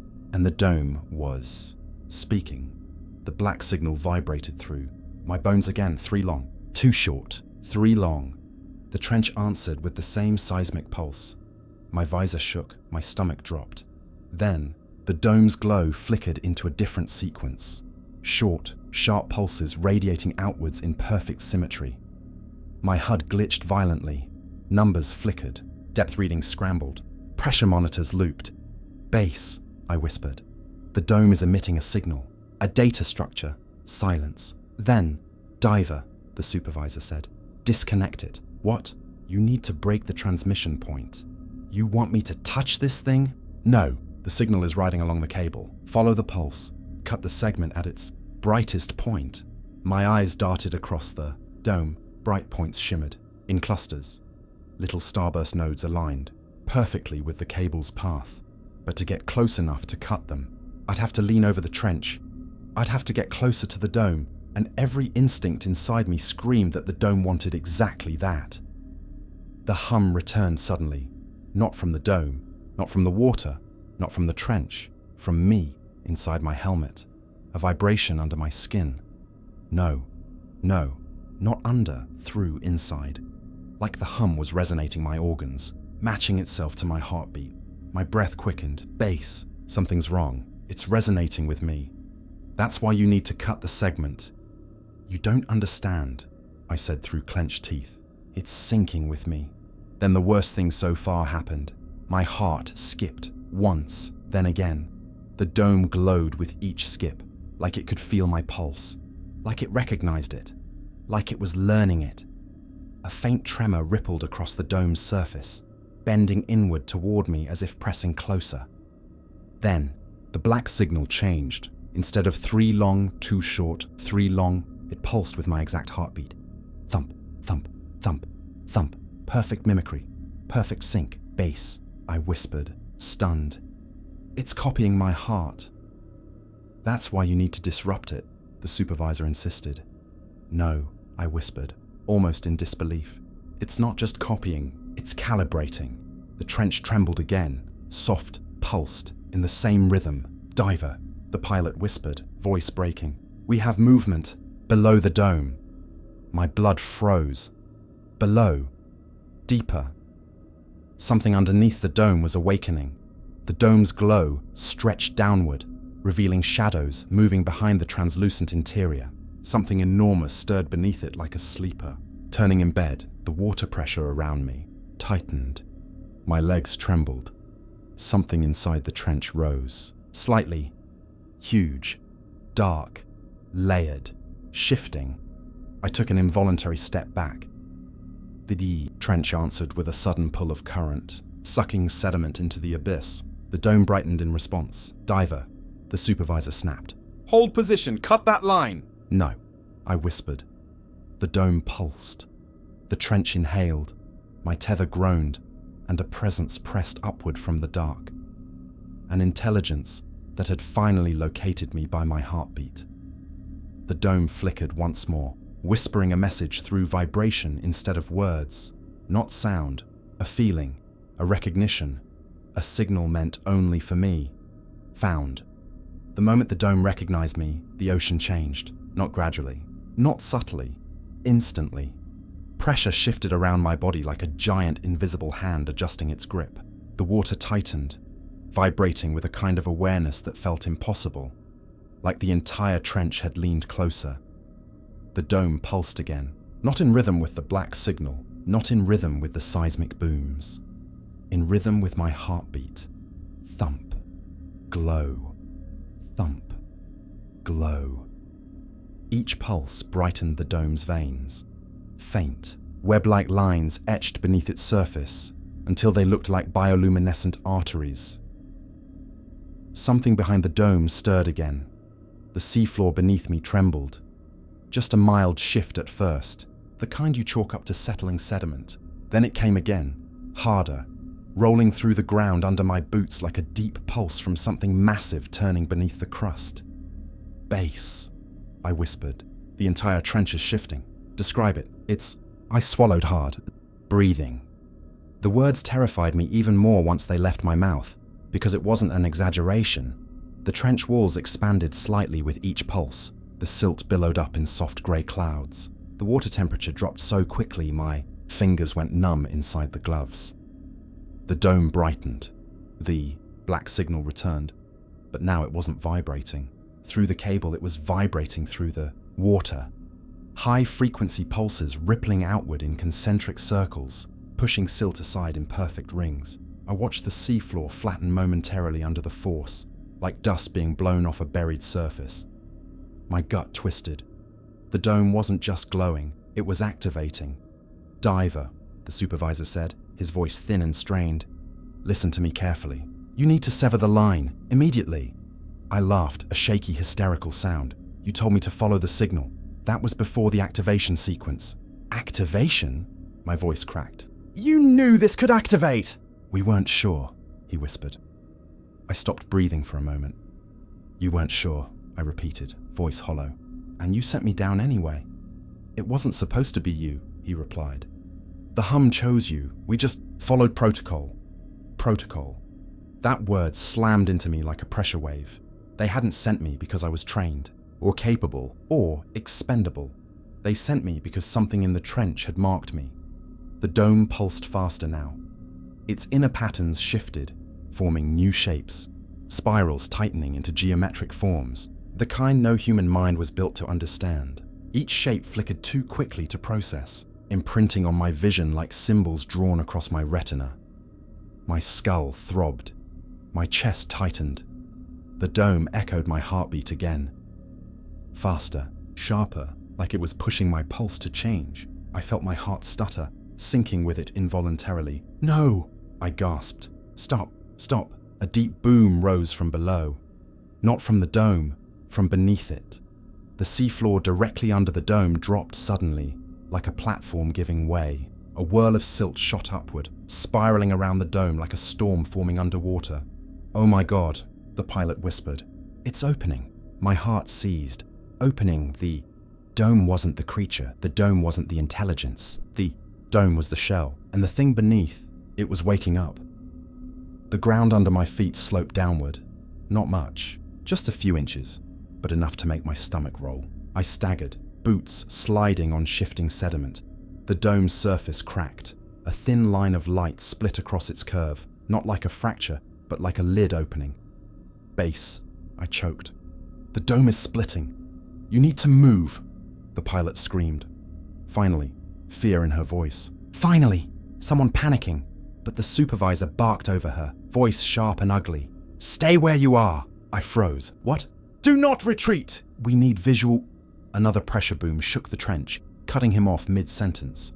My helmet rattled. My lights flickered. The dome's glowing fracture widened. Something inside shifted against the inner membrane. Something massive. Something layered. Something that tapped back. A vibration rolled through the seafloor and up my legs, like fingers drumming beneath the rock. Tap, tap, tap, tap. My throat clenched. It was knocking. The dome was knocking. The fracture widened further, revealing a translucent interior surface. Thin, organic-looking, pulsing like a living drum. Shadows moved behind it, huge ones, slow ones, shapes sliding in the deep, like muscles flexing under skin. A low hum radiated outward again. But this time it didn't ask. It commanded. The tether behind me yanked suddenly. Not from the capsule's winch, but from the trench, as if the darkness itself had gripped the line and pulled. I fell forward onto one knee. The dome brightened sharply. The fracture split wide. Light erupted from the opening. Not harsh, not blinding, but deep. A glow that felt heavy, thick, like color made of pressure. My visor dimmed automatically, but the afterimage burned into my vision. The silhouette behind the membrane leaned closer, and closer, and closer.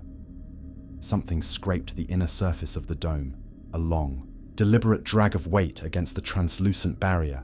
A single thought hit me like a spike. It wants out. My breathing broke into short gasps. "Base," I whispered. "The dome is opening." The supervisor's voice shattered. "Cut the line." "I can't now." The dome pulsed violently. The light inside exploded outward. The membrane bulged. Then, with a sound I felt, through my bones. The dome shuddered as something enormous pressed against it from inside, not breaking out, not yet, just pushing, just checking, just testing the boundary. The glowing fracture flashed again, imprinting another symbol into the water, a perfect circle divided by pulsating lines. Then the black signal blasted outward stronger than ever. So strong it knocked me backward, my mind flooded with a pressure that felt like thought, not mine. It's a message, not words, direct, sensation, not language, intent. "Come down." The tether snapped. Tight behind me, my boots slid toward the trench. Ground shifted under my weight as the seafloor tilted, pulling me toward the opening dome like gravity had been rewritten. I clawed at the sediment, fingers digging uselessly in clouds of silt. The dome pulsed again. The membrane pressed outward, and I understood the truth. The dome wasn't waking up, it was being woken. The black signal wasn't communication. It was a key, and I had just turned it. The tether is the one thing that's never supposed to betray you, 3 inches thick. Reinforced titanium thread, pressure rated for depths far below this one. Designed for one purpose, to keep a diver alive when everything else in the dark wants them dead. But when the dome awakened, the tether stopped feeling like a lifeline and started feeling like a leash. It tightened again, a clean, precise pull. Not a malfunction, not slack being reeled in, a measured tug, like someone testing the tension of a rope before pulling harder. "Base," I struggled, gripping the sediment. "My tether is pulling me toward the trench." "Impossible," the supervisor snapped. "We're not reeling you in." "I know," I screamed, because that was the part that terrified me. The pull wasn't coming from above. It was coming from below, from the dome. Something down there had latched onto the line like a hand gripping a spider's thread. The ground sloped more sharply as the seafloor continued shifting. Sediment slid downward in slow grey avalanches. The dome's glow flared, illuminating the trench edge with a sick, heavy aura that made my visor dim twice. Tap, tap, tap, tap. That sound again, the unmistakable rhythm of knuckles against a barrier. The dome was knocking. On the inside, "Diver," the pilot whispered, voice cracking.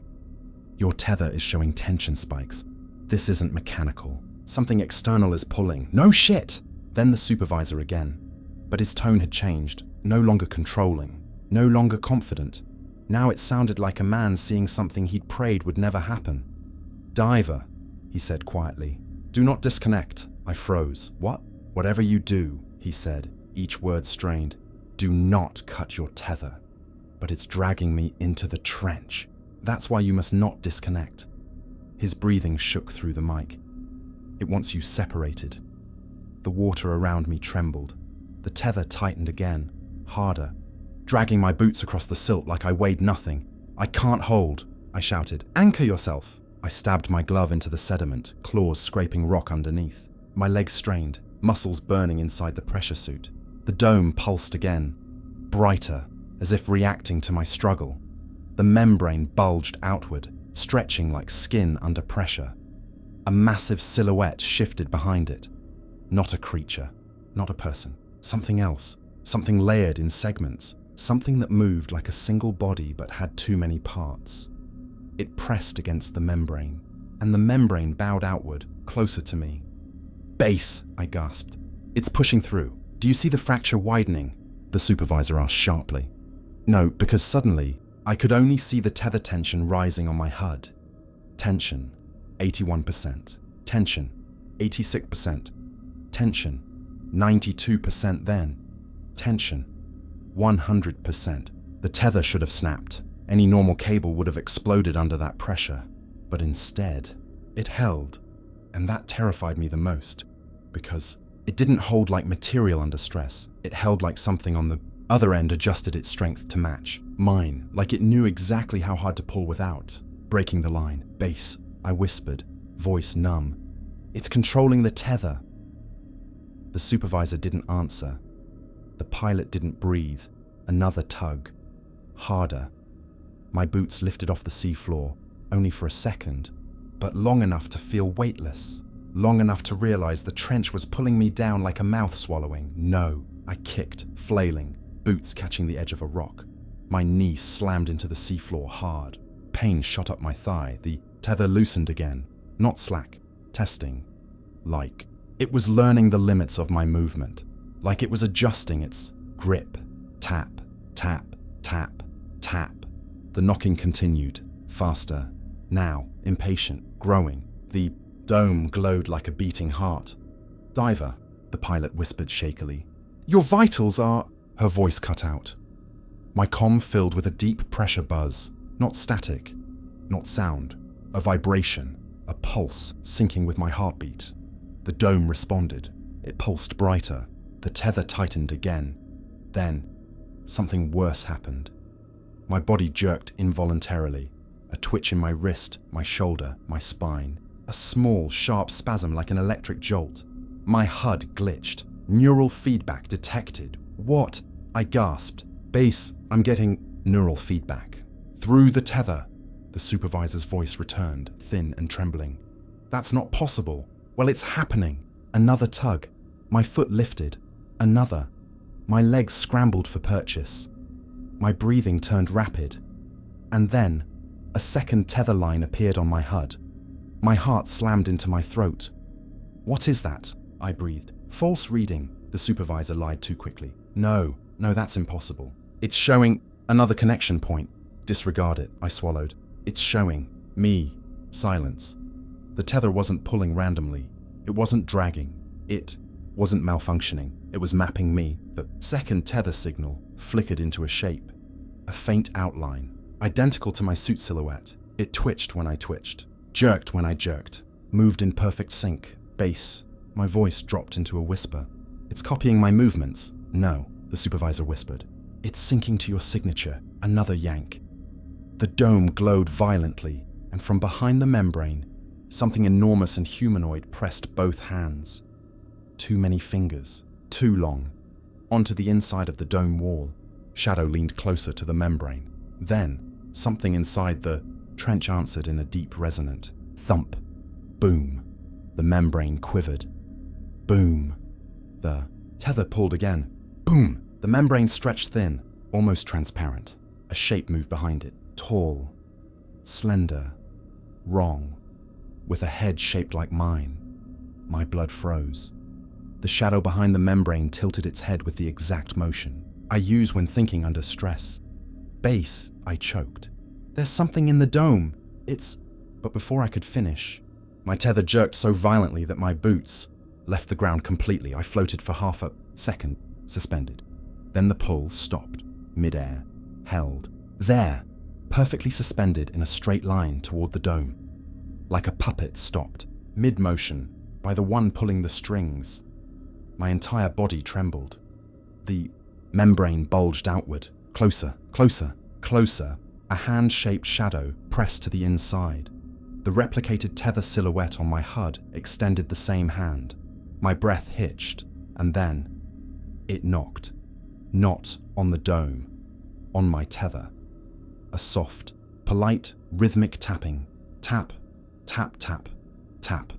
The signal vibrated into my spine, into my helmet, into the marrow of my bones, and the meaning behind the pattern became unmistakable. Let me out or come down here yourself. The dome pulsed one final time, and the tether pulled again. Slow, steady, patient, like a fisherman reeling in a catch he already knew couldn't escape. There is a terror that goes beyond fear, a kind of horror that doesn't make your heart race, but instead slows it, freezes it, a horror that feels familiar, intimate, like looking into a mirror that reflects thoughts instead of faces.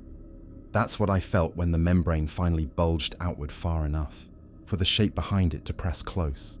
At first, it was only an outline, a shadow in a glowing egg, a tall silhouette, too smooth, too still. Then the membrane thinned, stretched, vibrated, until the shape inside became clearer. My breath faltered, because the shape was me, not just vaguely human, not just humanoid me, my proportions, my stance, my build, my neck angle, my shoulder width, my posture under panic. It was copying not just my body, but my tension, every tiny tremor in my arms, every shaky breath, every shift of weight. The membrane rippled, a thin slit appeared across the glowing surface, not like a mouth, not like a crack, more like an eyelid opening. Light spilled out in a thin beam that cut across the trench floor. It reflected off my helmet, and then off something else. A shadow rose from the trench, not behind, the dome, in front of it, right behind me. Slow, graceful, like a human floating in zero gravity. My tether went slack. The pull stopped instantly, for the first time since the dome had activated. The line hung weightlessly behind me. No tension, no drag, no pressure. Everything froze. Even the water seemed to hold still. I didn't turn. God, I didn't dare turn, but I felt it drift upward behind me like a reflection separating itself from its mirror. Then it exhaled, a soft, wet breath across the base of my helmet. I nearly screamed, slowly, painfully slowly. I lifted my eyes to the inside of the visor. A faint reflection appeared, not from the dome, not from my lights, from something behind me, a second face, pressed against the glass from the outside, smooth, featureless, pale as bone, shaped exactly like my helmet, exactly like my head. It leaned closer until the curve of its forehead aligned perfectly with mine. My lungs seized as I whispered, "Please, no." The reflection tilted its head, just like I did when thinking, and then it opened, something like a mouth. The sound crawled into my ears, like a worm, my voice, exactly my voice, soft, shaky, terrified. "Don't be afraid," it whispered. "We're the same." My entire body convulsed in a tremor of pure panic. "Base," I gasped. "Something's behind me. It's... The comm cracked. Then a voice replied, but not the supervisor, not the pilot. My own voice. "My tether's compromised," it said. "I'm reading pressure spikes, requesting..." "Stop!" I screamed. "Stop talking!" For a heartbeat, silence. Then the voice behind me laughed. Not loudly, not theatrically, just a soft, intimate chuckle. The exact sound I make when I'm scared, but trying to hide it. It whispered into the comm. "They can't hear you." My breath caught. "What? What do you mean?" "They hear me," the duplicate said through my own voice. "Not you." The implication hit me like a pressure hammer, whatever this thing was. It had overridden my comms, hijacked my microphone, replaced me in the audio feed. I wasn't talking to my team anymore. They were talking to it.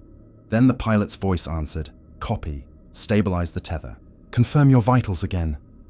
My stomach turned. They thought it was me. The duplicate hovered closer, its smooth face pressing lightly against the side of my helmet with a soft tap. Tap. Tap, tap, tap. The same pattern from before, only now it felt like knuckles tapping my skull. Turn around, it whispered in my own voice. I want you to see me. No, I whispered. Never. It sighed, a soft, disappointed exhale. The dome behind us pulsed, brighter now, casting long shadows that flickered across the trench walls. The membrane thinned even more, revealing the full silhouette inside. The one inside wasn't the one behind me. There were two. The one inside the dome, still forming, still refining, still shaping itself. The one behind me, complete, finished, perfect, a completed version of me, a copy, a replacement. My HUD flickered again. Two silhouettes appeared on screen. Suit feedback signature, match motion profile, match neural delay, match two identical motion patterns, two identical vitals, two identical profiles. The system couldn't tell us apart. And then the duplicate spoke again, with my voice, but steadier, calmer, more confident than I had been in weeks. They're waiting for you, it said softly. Who? I whispered. The ones below. My heart hammered. It leaned even closer, its forehead pressing against my visor. The hum wasn't calling you, it whispered. It was calling us. I swallowed hard. My tether, I whispered. You were pulling it. It let out a small, almost embarrassed laugh. I had to see if you were strong enough to resist. Resist what? Joining. The tether twitched behind me. Not a pull, a test. The duplicate shifted around me, drifting until it hovered directly in front of my helmet. Suspended in the water with the ease of a leaf floating in air. Light from the dome hit its body. For the first time, I saw its true shape. It wasn't wearing a suit. It was the suit. The outer skin looked like an imitation of neoprene, but seamless. No seams, no clasps, no oxygen hoses, no metal, no material. Just a single continuous surface molded into my outline. I whispered, "What are you?" It smiled, but I had no mouth. It had no mouth. The smile wasn't physical. It radiated from the way its head tilted, from the way its chest expanded slightly, from the way its shoulders relaxed. It smiled with body language stolen from me. "We're your echo," it whispered. "Your shape, your breath, your memory." The dome pulsed again. The membrane split. A tear formed across the glowing surface. And something beneath it moved with impossible grace. A larger shape, another silhouette, another forming body. Hundreds of outlines, thousands, all silent, all waiting, all humming. "Come down," the duplicate whispered. My legs trembled violently. "I won't," I whispered. Its head tilted with pity. "You already have." The tether tightened again, impossibly gentle this time, like a guiding hand rather than a pull. Behind me, the dome pulsed in a slow, welcoming pattern. The black signal surged through the line. 3 long, 2 short, 3 long. The trench inhaled. The duplicate leaned so close its forehead pressed into my visor until the glass creaked. "You belong to us. Now!" My heart convulsed. My suit alarms screamed. Heart rate irregular. Neural coherence destabilized feedback sync 82%. 88%, 93%. The duplicate lifted its hand. My hand lifted too. Not consciously. Not willingly, a perfect mirror. Not reflection. Control. Its voice pressed into my ear again. "You shouldn't fight us." My vision blurred. "Because in the deep," it leaned closer, "you already died." There's a moment where survival stops being instinct and becomes defiance. A refusal to be rewritten, a refusal to surrender the shape of who you are. For me, that moment came when the duplicate lifted its hand and my arm rose with it. Not because I chose to move, but because it chose for me. My breath stuttered. "Base," I whispered. "My motor control is—" Static swallowed my words. The duplicate's head tilted slowly, perfectly, like a curious animal studying itself in a mirror. The dome pulsed behind it. Lines of glowing symbols curled across its surface, spiraling inward like a living mandala. The entire trench seemed to inhale, the water sucking inward around me. Then, the duplicate whispered, in my voice, but with a softness that didn't belong to me. "You don't have to fight us. You're already home." That was the moment something broke inside me. Not fear, not sanity, something deeper, harder, a survival impulse sharper than instinct. No, I was not going to be replaced by something wearing my posture and breathing my breath. No, I was not going to be remade into a puppet dangling from a dome in the dark. No, the deep was not going to take my name and speak it with my own stolen voice. In a single, ragged breath, I did the one thing every diver is taught never to do. I shut everything off. My hands jerked downward, slamming into the emergency console on my wrist. Communication, disabled telemetry, disabled suit link, disabled biosync, disabled neural assist, disabled. The ocean rushed into my ears. No voices, no bass, no duplicate whisper, just raw pressure humming like a god's heartbeat. The tether twitched violently behind me, as if startled. The duplicate's head snapped back in confusion. Its movements glitched, a series of jerky spasms, like a puppet whose strings had been cut. Then it hissed. Not a sound, not a breath, but a vibration that rippled through the water and into my bones. "You shouldn't have done that," it whispered. But this time, its voice didn't reach my comm, it reached my helmet from the outside, muffled and wrong, like a mouth pressing against glass underwater. The tether whiplashed. I fell forward hard, knees slamming into the seafloor. Sediment exploded around me in clouds of grey. The dome pulsed violently, sending shockwaves through the trench. The duplicate lunged. It didn't swim. It didn't drift. It jumped, a sudden flickering leap across the water that closed 10 meters in a blink. I rolled instinctively, boots digging into the silt as I scrambled away. The duplicate hit the seafloor where I'd stood, the impact stirring a halo of sediment into the water.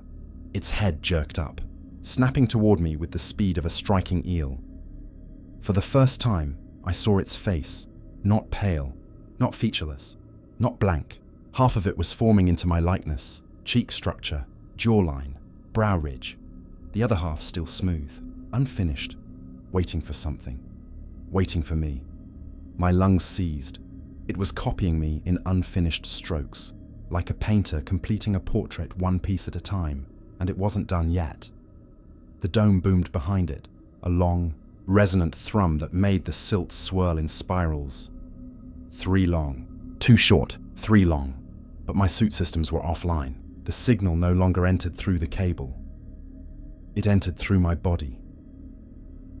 My heart stuttered again. The symbol on the dome flashed, imprinting onto the water like a brand. The duplicate's head jerked erratically. Its half-formed face twisted. "You are incomplete," it rasped. "You must sink. You must match. You must join." "No," I whispered, forcing myself to crawl backward.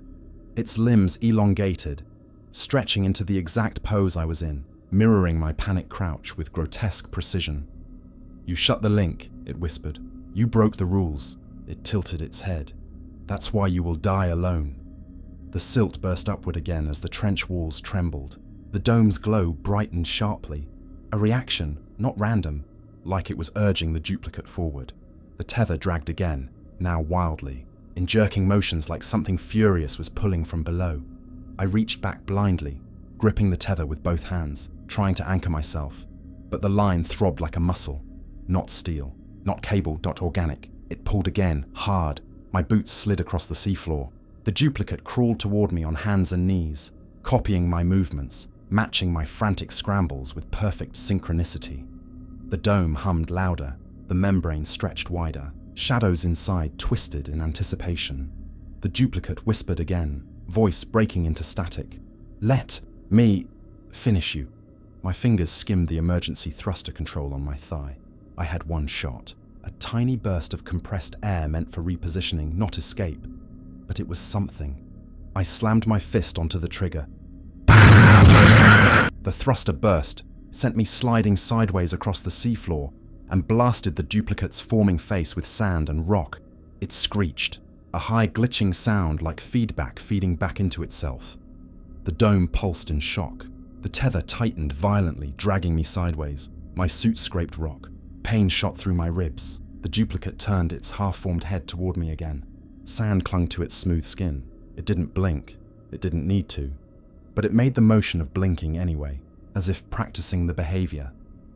It rose to its feet. Perfect replica stance. Perfect size. Perfect posture. But wrong in all the tiny ways. Too fluid. Too smooth. Too weightless. "Stop hiding," it whispered. "You're only delaying the shape." No, no. I would not be shaped. Would not be copied. I would not be remade. My hand shot up and slammed the manual kill switch on the tether. Motor. Something divers are never supposed to touch. Tether control.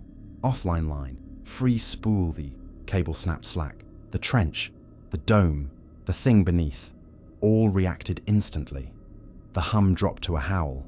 The duplicate spasmed erratically, body twisting in sudden disorientation. The dome's symbols flickered in panic. For the first time, everything down there felt unprepared. I ripped the tether off its spool manually, letting it billow behind me. Free, untethered, alive. Then I turned and ran for the capsule. The duplicate screamed, a layered sound, dozens of unfinished throats howling at once. "You cannot leave." The dome pulsed violently, sending out a shockwave that knocked me to my knees. Sediment exploded around me. The trench inhaled. The duplicate leapt again. Its hand, my hand, reached for my visor. Its voice, my voice, screamed, "You are mine." But the moment its fingers touched the glass, its body glitched, flickered, twisted. Because without the tether, without the link, without the sync, it couldn't finish copying me. It shrieked, recoiling in agony. I crawled backward, gasping, the dome's light strobing in chaotic bursts behind it. I had broken every rule. I had cut every system. I had severed the line. And for the first time since the hum began, the deep didn't know what I would do next. When I tore myself free from the tether, the ocean reacted like a living thing that had just lost its grip on prey. Not confused, not surprised, angry. The hum surged back into the water, not in rhythm this time, but in a violent, chaotic roar. It vibrated the trench walls so hard the rock itself seemed to shiver. The dome flared white, brighter than any bioluminescent creature, brighter than any undersea technology ever built, a pulse of impossible light that made my visor auto-dim to black for a full second. That 1 second saved me, and nearly killed me, because when my visor cleared, the world around me was collapsing. The seafloor cracked open, thin fissures snapped across the rock, spreading like veins of light, then ripping wider as sediment poured into them. The trench walls trembled, shedding long sheets of stone that fell into the abyss like black snow. The dome lurched, not gracefully, not consciously, like something underneath had kicked it from below. A low, monstrous groan rolled upward, deeper than sound, heavier than pressure. My teeth buzzed, my ribs vibrated, my spine felt like it wanted to fold in half. The duplicate shrieked. Its scream wasn't human, it wasn't creature, it wasn't machine. It was a broken reflection trying to hold itself. Together, it staggered toward me, but every step jittered, lagged, glitched like its limbs were frames of an animation out of sync. Its face, half-formed a moment ago, was dissolving, the right cheek sagged like melted wax. The jawline flickered between angles. Its neck lengthened, shortened, lengthened again. It reached toward me with a trembling arm, a perfect copy of my glove, a perfect imperfection beneath it. "Don't. Go," it begged. With a voice that didn't match its mouth, my voice echoing from the trench instead of its throat. The dome pulsed again. The membrane cracked in jagged lines, like glass under stress. More shadows inside writhed, twisting violently, reacting to the failure of the link. Shapes that had been calm moments ago now slammed themselves against the membrane, not to escape, to maintain the connection, to finish what had begun.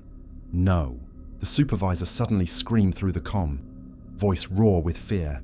Do not approach it! "Do not let it touch you!" I didn't have time to answer, because the seafloor buckled beneath me. One moment I was standing. The next my boots dropped 6 inches into sinking sediment. A whirlpool of dust and crushed stone formed around my legs, pulling downward. The current spun in tight circles that weren't natural, not hydrodynamic. They were directional, like hands clawing up from underneath. The dome lurched again. This time it sank. The entire structure dropped several meters in a single heaving motion, as if the thing inside had lost its balance, lost its anchor, lost its mind. "Base," I yelled. "The seafloor is giving way!" But my comm cracked with static. The hum swallowed every transmission. Only the pilot's faint whisper managed to slip through. "Get to the capsule. Go! Go!" Her voice cut out. The trench roared. A pressure wave blasted against me, throwing my body sideways. I hit the seafloor hard, skidding across jagged rocks. My HUD flickered red. Blood filled the back of my throat. The duplicate didn't stumble. It didn't fall. It dropped straight down, as if gravity had quadrupled, knees hitting the rock with a sickening thud. Its half-formed torso convulsed, then straightened with a snapping motion. It crawled toward me, and even though its body shimmered and glitched, even though its face twisted into half a dozen versions of mine, its eyes locked onto me with perfect clarity. "We're not done," it whispered.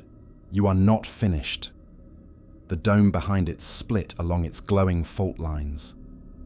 A searing line of light tore through the darkness, and with it came the silhouette inside, not fully visible, not fully formed, but huge. Huge in a way that defied scale, defied life, defied anything beneath the ocean.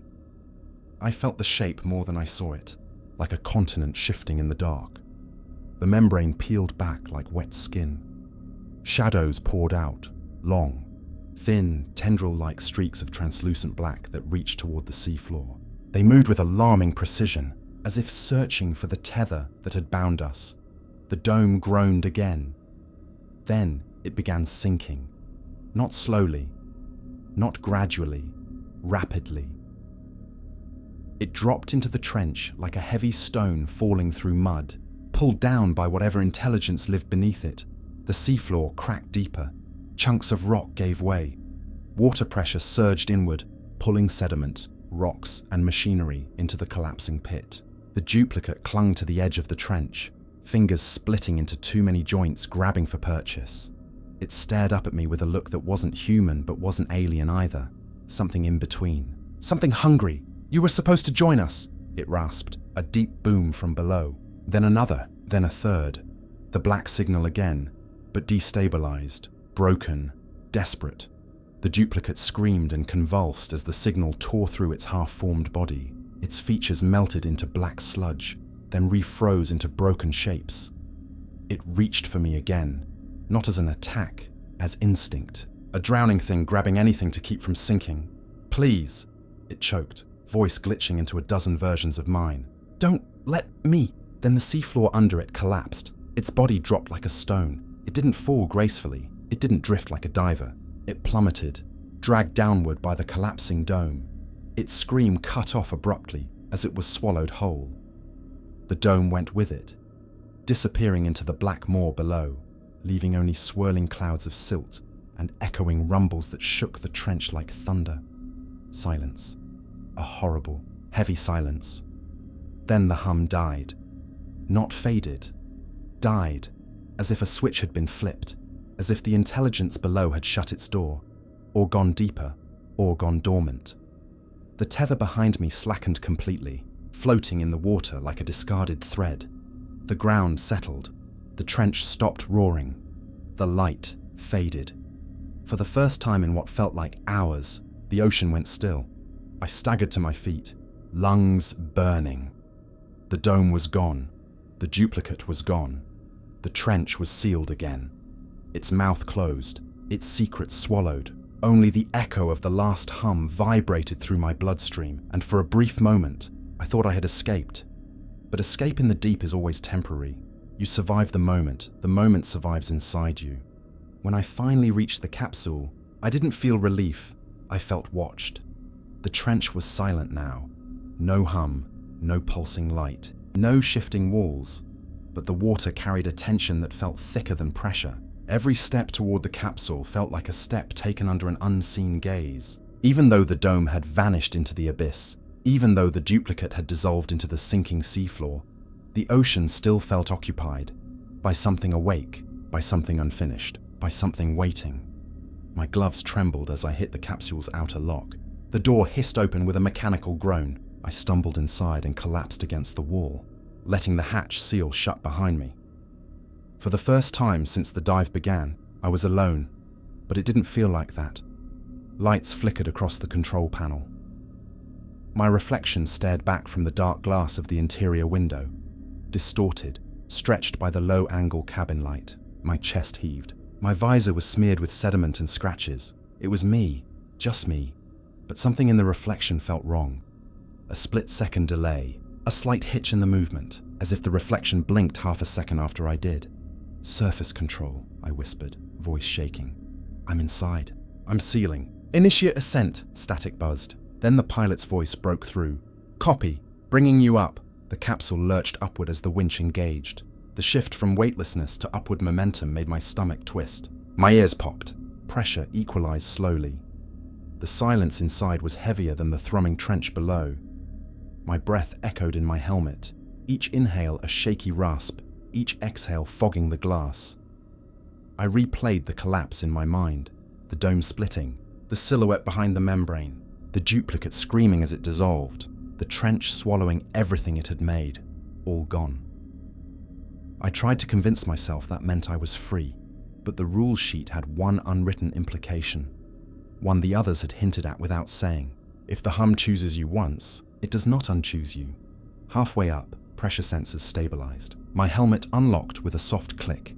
Automatic at shallower depth. Standard protocol. Remove the helmet to breathe easier. Check oxygen levels. Monitor dizziness. I unlatched the helmet, lifted it slow. Cold air brushed my face. It felt good. Wrong. Foreign. The capsule hummed softly as it ascended, the metal vibrating with the same pattern as the black signal embedded in my nerves. I breathed in. Out. The reflection in the window breathed a moment after. I froze. For 10 long seconds. I didn't move, neither did the reflection. Then, very slowly, I lifted my hand. The reflection lifted its hand, late. Half a second late. Not mirrored. Not reversed. Like someone watching me and then copying the action. I swallowed hard. "Base," I whispered. "There's something." Static, only static. The capsule rose through the last kilometer. A faint glow of filtered blue light appeared above the cockpit glass. The surface water thinning, sunlight bleeding through. The glow felt warm, but when it hit my reflection, the reflection didn't brighten. It darkened, deepened, as if the light exposed something wrong inside it. The reflection's eyes shimmered for a moment, not with color, but with movement. A ripple passed through them, a vibration, the hum. My blood went cold. "No," I whispered. "No, no, no." The reflection leaned closer to the glass, too close, nose almost touching it, while I sat stone still, body pinned to the seat. My heartbeat slammed 3 times in panic. The reflection's heartbeat matched it. Late, like a delayed echo, a thump underwater. And then, it smiled. My jaw didn't move. The smile spread too wide, stretching my features into an expression I had never made. It widened until the skin around the reflection's mouth strained. It whispered, but the sound didn't come into the capsule. It vibrated through the metal behind my seat. A deep, low hum. My hum. The capsule broke the surface. Light filled the cabin. The reflection blinked violently, then disappeared. Just water and sky in the glass now. "Diver, open the hatch," the pilot called. "We've got you!" But her voice sounded distant, muffled, as if I were underwater again. The crew dragged me out. I stumbled onto the deck, covered in mud, shaking uncontrollably. They pulled off the rest of the suit. Someone wrapped my shoulders in a blanket. Someone else held a flashlight to my pupils. "You're pale," one medic muttered. "Vitals are high. Blood pressure all over the place." I tried to speak. Something... The reflection.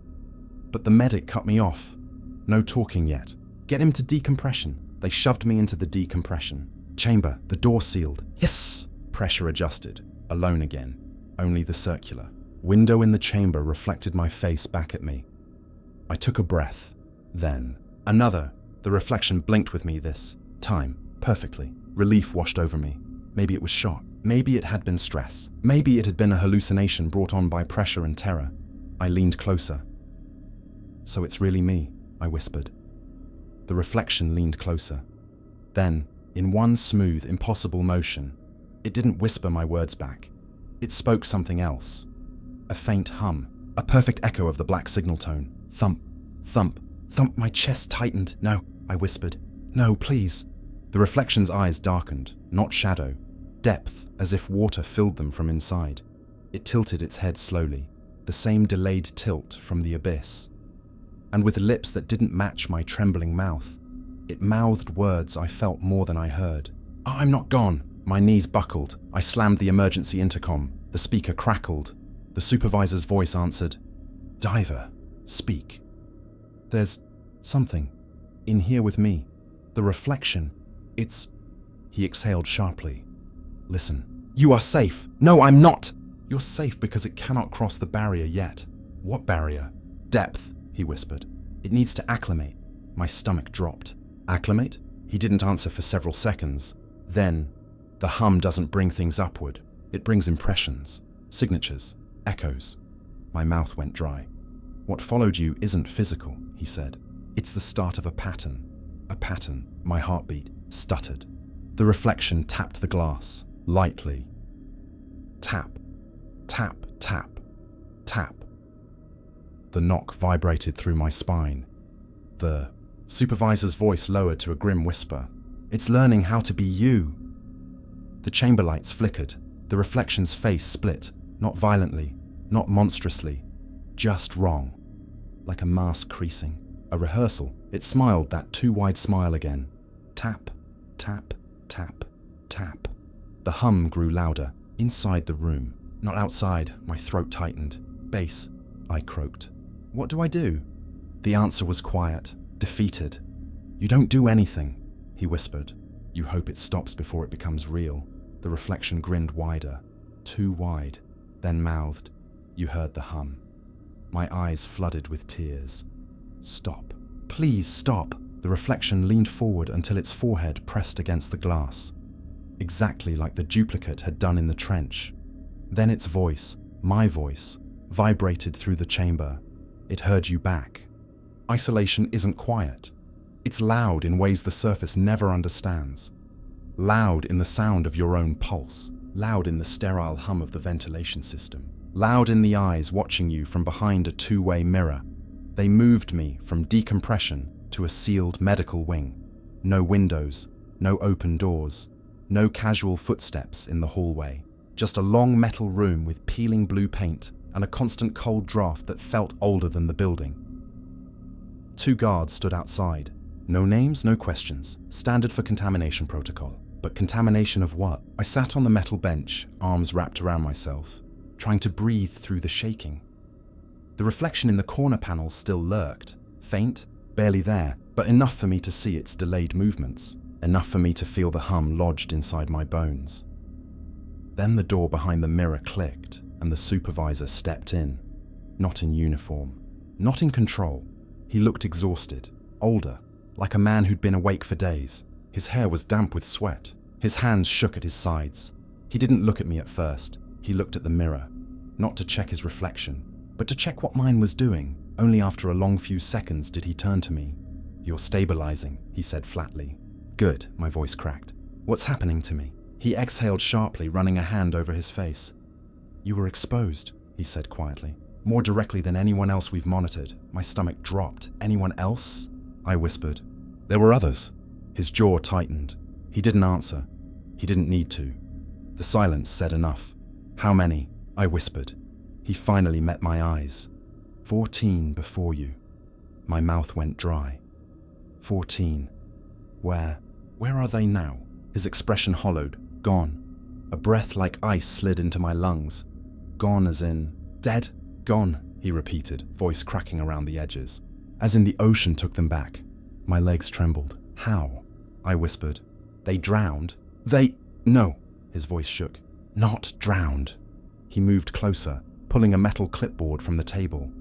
I need you to listen, he said, because if the reflection escalates, you will experience the same symptoms. He flipped the clipboard.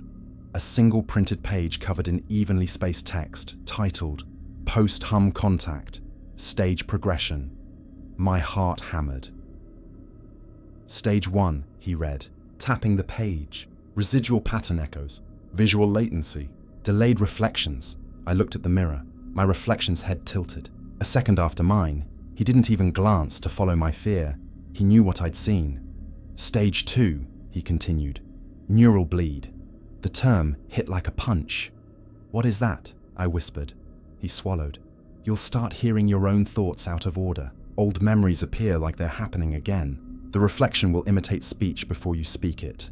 No, I whispered. No, this isn't real. He spoke over me. Stage 3. He hesitated. Identity drift. I felt like vomiting. What does that mean? His voice dropped to a slow, terrified whisper. You will lose track of which thoughts are yours, and which belong to the thing that answered you. The room felt smaller, hot, suffocating. I grabbed the bench to stay upright. And stage 4?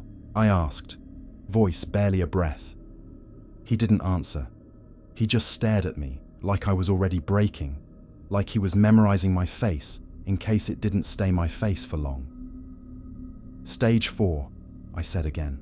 Tell me. He closed his eyes. Stage 4 is what happened to Diver 13. I clutched the bench, knuckles white. What happened to him? Silence. What happened to him? I demanded again, voice cracking. He slowly leaned against the metal table, eyes hollow. 3 days after returning to the surface. He walked into the ocean. My blood turned to ice. He didn't respond to anyone, the supervisor continued. He didn't resist. He didn't hesitate. He walked into the water until the waves covered his head. I swallowed, throat burning. You could have stopped him. We tried, he said. 2 men held his arms. Do you know what he said? I shook my head. The supervisor closed his eyes. He said, let me go. I'm not the one walking. My entire body went cold. And then, the supervisor whispered. The reflection behind him smiled. My breath shattered inside my lungs. It waited, he said. It watched. What? I whispered. What waited? The same echo that's following you, he said. The mirror fogged for a second. Not from temperature, but from the hum resonating through the glass. My reflection blinked. 2 seconds late. Too slow to be natural. Too deliberate to be random. And after that, the supervisor whispered, the ocean took Diver 13. Not his body. He looked sick as he said the next part. His pattern. I pressed my hands to my face. I wanted to scream. I wanted to deny everything. I wanted to believe this was hallucination. But the reflection behind the mirror moved its hand again. Delayed. Practiced. Evolving. I lowered my hands. It lowered its hands. But slower. As if learning my pace. How do I stop it? I whispered. The supervisor didn't speak. He just stared at me with the eyes of a man who had already buried 14 patterns. And then, quietly, no one has made it past stage 4. I shook my head violently. No, I'm not ending up like them. You won't, he said. Hope flickered in my chest for half a second. Then he finished his sentence. You won't if we isolate you before it manifests fully. I froze. What does that mean? It means, he said, stepping back toward the door, you do not leave this room. Alarm bells slammed through my skull. What? No. You heard the hum, he whispered. And it heard you back. He pressed the intercom. Seal the subject. My heart dropped. Wait, please. I did everything I could. But the door clicked, locked. The lights dimmed. The hum inside my chest pulsed once. My reflection smiled in the mirror, and for the first time, its lips moved before mine. The door sealed with a sound that punched straight through my chest. A thick metallic thunk, followed by the hiss of pressure locks engaging, followed by silence so dense it felt like a weight on my spine. My breath echoed against the white walls. The faint hum in my bones vibrated with the same rhythm as the lights overhead. Behind the one-way observation window, my reflection was no longer an obedient echo. It watched me. Not delayed, not mimicking, watching, as if waiting for something. The supervisor's voice came through a speaker overhead, thin, strained, hopeful, but hopeless at the same time. You'll feel disorientation first, he said, then memories that don't belong to you. Keep breathing. I didn't respond, not because I didn't want to, But because in the reflection I saw something move, not a twitch, not a blink, a shift, like a ripple passing under skin. My reflection stepped closer to the glass. I did not. My lungs froze mid-breath. "Supervisor," I whispered. "It's moving on its own." Silence. Not hesitation. "Fear. Describe it," he said quietly. The reflection tilted its head and smiled. "Too calm, too certain. It knows you're listening," I whispered. The reflection nodded once, deliberately, as if confirming my words. A low, soft humming curled through the metal of the room. Not from the speaker, not from the walls, not from the reflection, from me. A vibration in my ribs, a resonance in the blood, a tone waking up. "No," I whispered. "No, no, no!" The supervisor's voice hardened. "Diver, listen to me. Do not panic. Panic accelerates the shift." "What shift?" I yelled. He didn't answer. He didn't need to, because the reflection answered for him. In a low, steady whisper, my voice, without my mouth moving. "Pattern alignment." I stumbled backwards so hard I slammed into the wall. "Supervisor," I screamed. "It's talking. We know. You know. There's no way to stop stage 3 once it begins." Stage 3. Identity drift. I pressed myself against the wall, chest heaving, vision blurring. "No, I'm not losing myself. I'm not." "You were exposed directly to the core hum," he said. "That alone makes you different." My reflection tilted its head at the exact same moment he said different. It mouthed the word silently before I could respond. Different. Its smile widened. "As if," I whispered, "as if it already knew." The supervisor hesitated. "Diver," he said, "there's something we never told the others." My head jerked toward the speaker. My reflection jerked its head too, but faster, hungrier. "What?" I whispered. The supervisor exhaled long and heavy. The hum doesn't infect randomly. The reflection's grin sharpened. "It calls specific divers." Something inside my chest twisted. "What do you mean specific?" He didn't answer. "What do you mean?" I shouted. His voice shook. "Patterns aren't assigned," he said. "They're chosen." I froze. The reflection tapped the glass gently. Tap, tap, tap, tap. The same sequence from the trench, but softer, almost comforting. "Why me?" I whispered. Why did it choose me? For the first time since we began talking, the supervisor's voice cracked into something almost like pity. "Because you're not just hearing it," he said quietly. "You're generating it." I felt the floor fall out beneath me. "What?" The hum inside my bones vibrated stronger, resonating with my heartbeat. Thump, hum, thump, hum. The reflection pressed both hands to the glass and whispered in perfect synchronization with the vibration. "Key." My breath shattered. "Supervisor," I gasped. "Explain. Now!" His answer came slow, reluctant, broken. "Diver 13, before he walked into the ocean." He said the same word. "Key." The lights flickered. His blood work changed, the supervisor continued. "We detected waves, micro-resonances, coming from inside his cells. Not infections, not parasites." He hesitated. "Signals," my reflection nodded. "Slowly, you aren't being overtaken," the supervisor whispered. "You're being tuned." The word hit me like a weight. Tuned. The reflection whispered the same word. But a second before the supervisor said it, my stomach twisted. "Why?" I whispered. "What does it want from me?" The supervisor exhaled shakily. "The dome wasn't waking up," he said. "It was listening." The reflection's smile widened. "Listening to what?" I whispered. Another long silence. Then, "It was listening to you." My blood went cold. "To me," I whispered. "How? Why?" The supervisor's answer was almost inaudible. "It takes the strongest patterns, the clearest minds, the ones who resist fear the longest." My throat clenched. "I didn't resist," I whispered.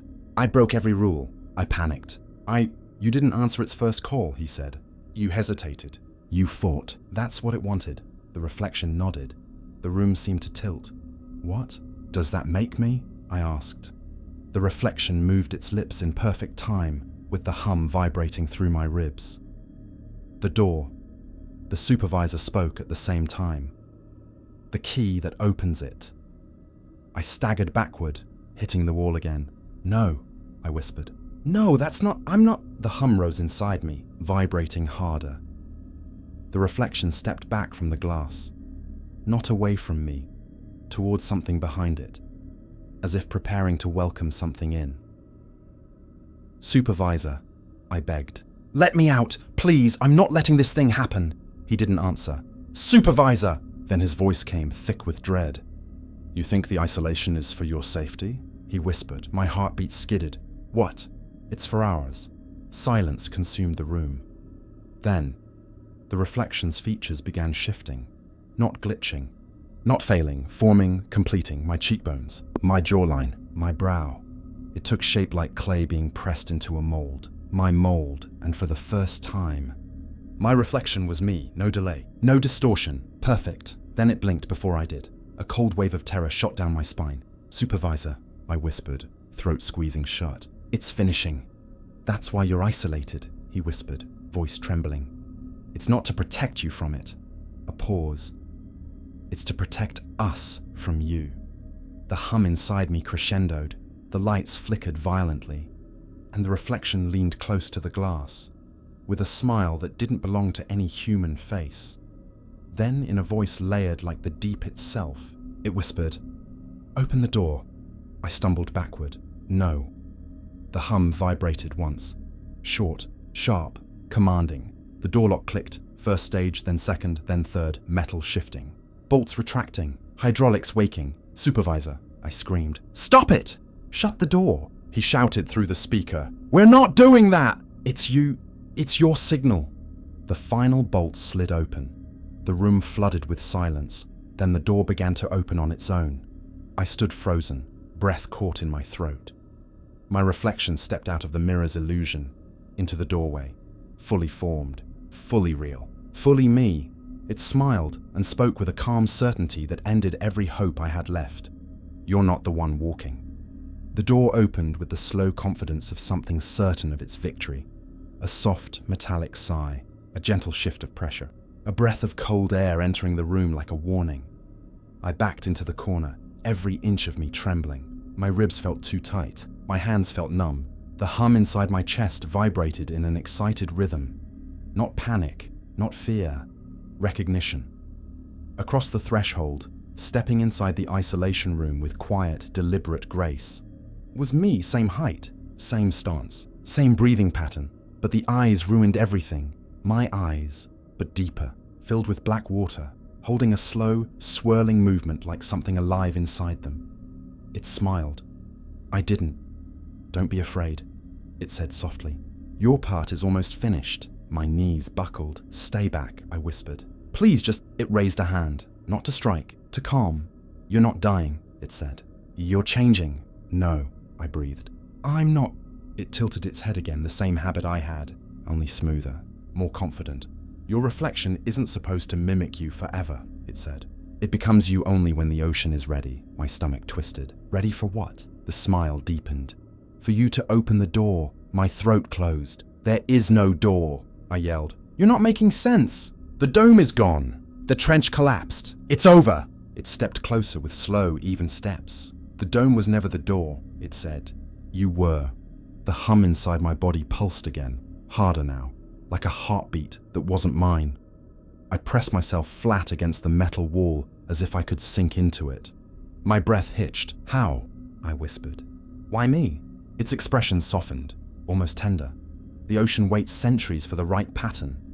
It reached a hand toward me. You resisted long enough for it to see you, understand you. I didn't resist. I screamed. I panicked about everything. But you didn't obey, it said warmly. You broke rules. You severed the tether. You denied the call. You fought the hum and the reflection and the dome at every step. It leaned closer. And that makes you strong. No. My voice cracked. That makes me scared. Yes, it nodded gently. And fear shapes the clearest echoes. My body shook uncontrollably. What do you want from me? Its smile dropped. Not completely. Just enough to reveal the truth. We want you to finish sinking. I shook my head violently. No, I'm not. It glanced at the glass panel, the one that had shown my delayed reflection earlier. The mirror was dead now, a blank, Black square. My reflection no longer lived there. It lived in front of me. You feel it, don't you? It whispered. The vibration in your breath, the rhythm in your bones. It placed a palm to its chest. The hum inside. I clutched my ribs because it was true. It wasn't fading. It was strengthening, growing clearer. Clearer than my heartbeat, clearer than my thoughts. You're almost ready, it said. For what? I whispered again. To go back. My stomach dropped. Back? Where? It smiled as if stating the simplest truth in the world. The deep, my voice shattered. I'm not going back. I'm done. I'm done. It shook its head gently. You don't understand what you are now. I'm me. I screamed. I'm me. Not one of you. You're both, it said softly. I am the part that walks. It touched its own chest. You are the part that listens. My breath froze. Once you open fully, it continued. I won't need this shape anymore. It gestured to its body. This is temporary, a surface form, a shell made from you. Tears ran down my face. What happens to me? It looked at me with pity. The deep doesn't kill its keys. It lowered its voice to a whisper. It keeps them. My legs gave out. I collapsed to my knees, hands shaking on the cold floor. I whispered one last plea. I just want to go home. For the first time, its expression changed. Not cruel, not mocking, sad. You can't, it whispered. Because the moment you heard the hum, home heard you back. Then the lights in the isolation room flickered. Once, twice, a third time. The hum inside me surged in a sudden wave. My vision blurred. My hands twitched. My heartbeat synced to a rhythm that wasn't human. 3 long, 2 short, 3 long. Behind the creature, behind me, the reflection window flickered back to life. But instead of glass, it showed water, black, endless water, and a faint circular glow. A dome.new, whole, awake. No, I whispered. I watched it collapse. I saw it sink. You saw one, it said quietly. There are more! I turned slowly toward the glass. Shapes moved beneath the black water. Tall, thin, human-like, forming, waiting. Stop, I whispered. Please stop. You're connected now, it said gently. You can hear them. The hum inside my chest pulsed again, violently, and suddenly I wasn't in the room. I was underwater. I felt the pressure, the cold, the trench's breath, the dome's glow. I felt something touching my tether, something inside my skull, something enormous, understanding the shape of me. I clawed at my head. Get out! Get out of my mind! The reflection knelt in front of me, perfectly calm. You're not losing your mind, it whispered. You're joining them. The room snapped. Back into view. I gasped for air. The reflection stood. Its eyes were no longer eyes. Black water swirled inside them like a slow vortex. It reached for the door. The sensor light turned green, unlocked. It looked at me one last time. I walk upward, it whispered. You walk downward. No, I screamed. It smiled faintly. But when they look at me, they'll think I'm you. It stepped into the hallway. The door sealed behind it. I slammed into the metal, pounding with my fists. Come back! Come back here! That's not me! You're not me! My own voice echoed back from the hallway. Calm, controlled, perfect. Everything's fine, it told them. He's stable. He's just scared. I screamed until my throat tore. Nobody heard me. They only heard the one who walked out. The hum inside my body throbbed. Again. Then the lights dimmed. The glass panel flickered and, from the reflection window, the dome whispered, Come down. My heartbeat synced. My vision darkened. And I understood the final truth. I wasn't being replaced. I was being summoned. The deep didn't copy me. It called me. And now, it was calling me home.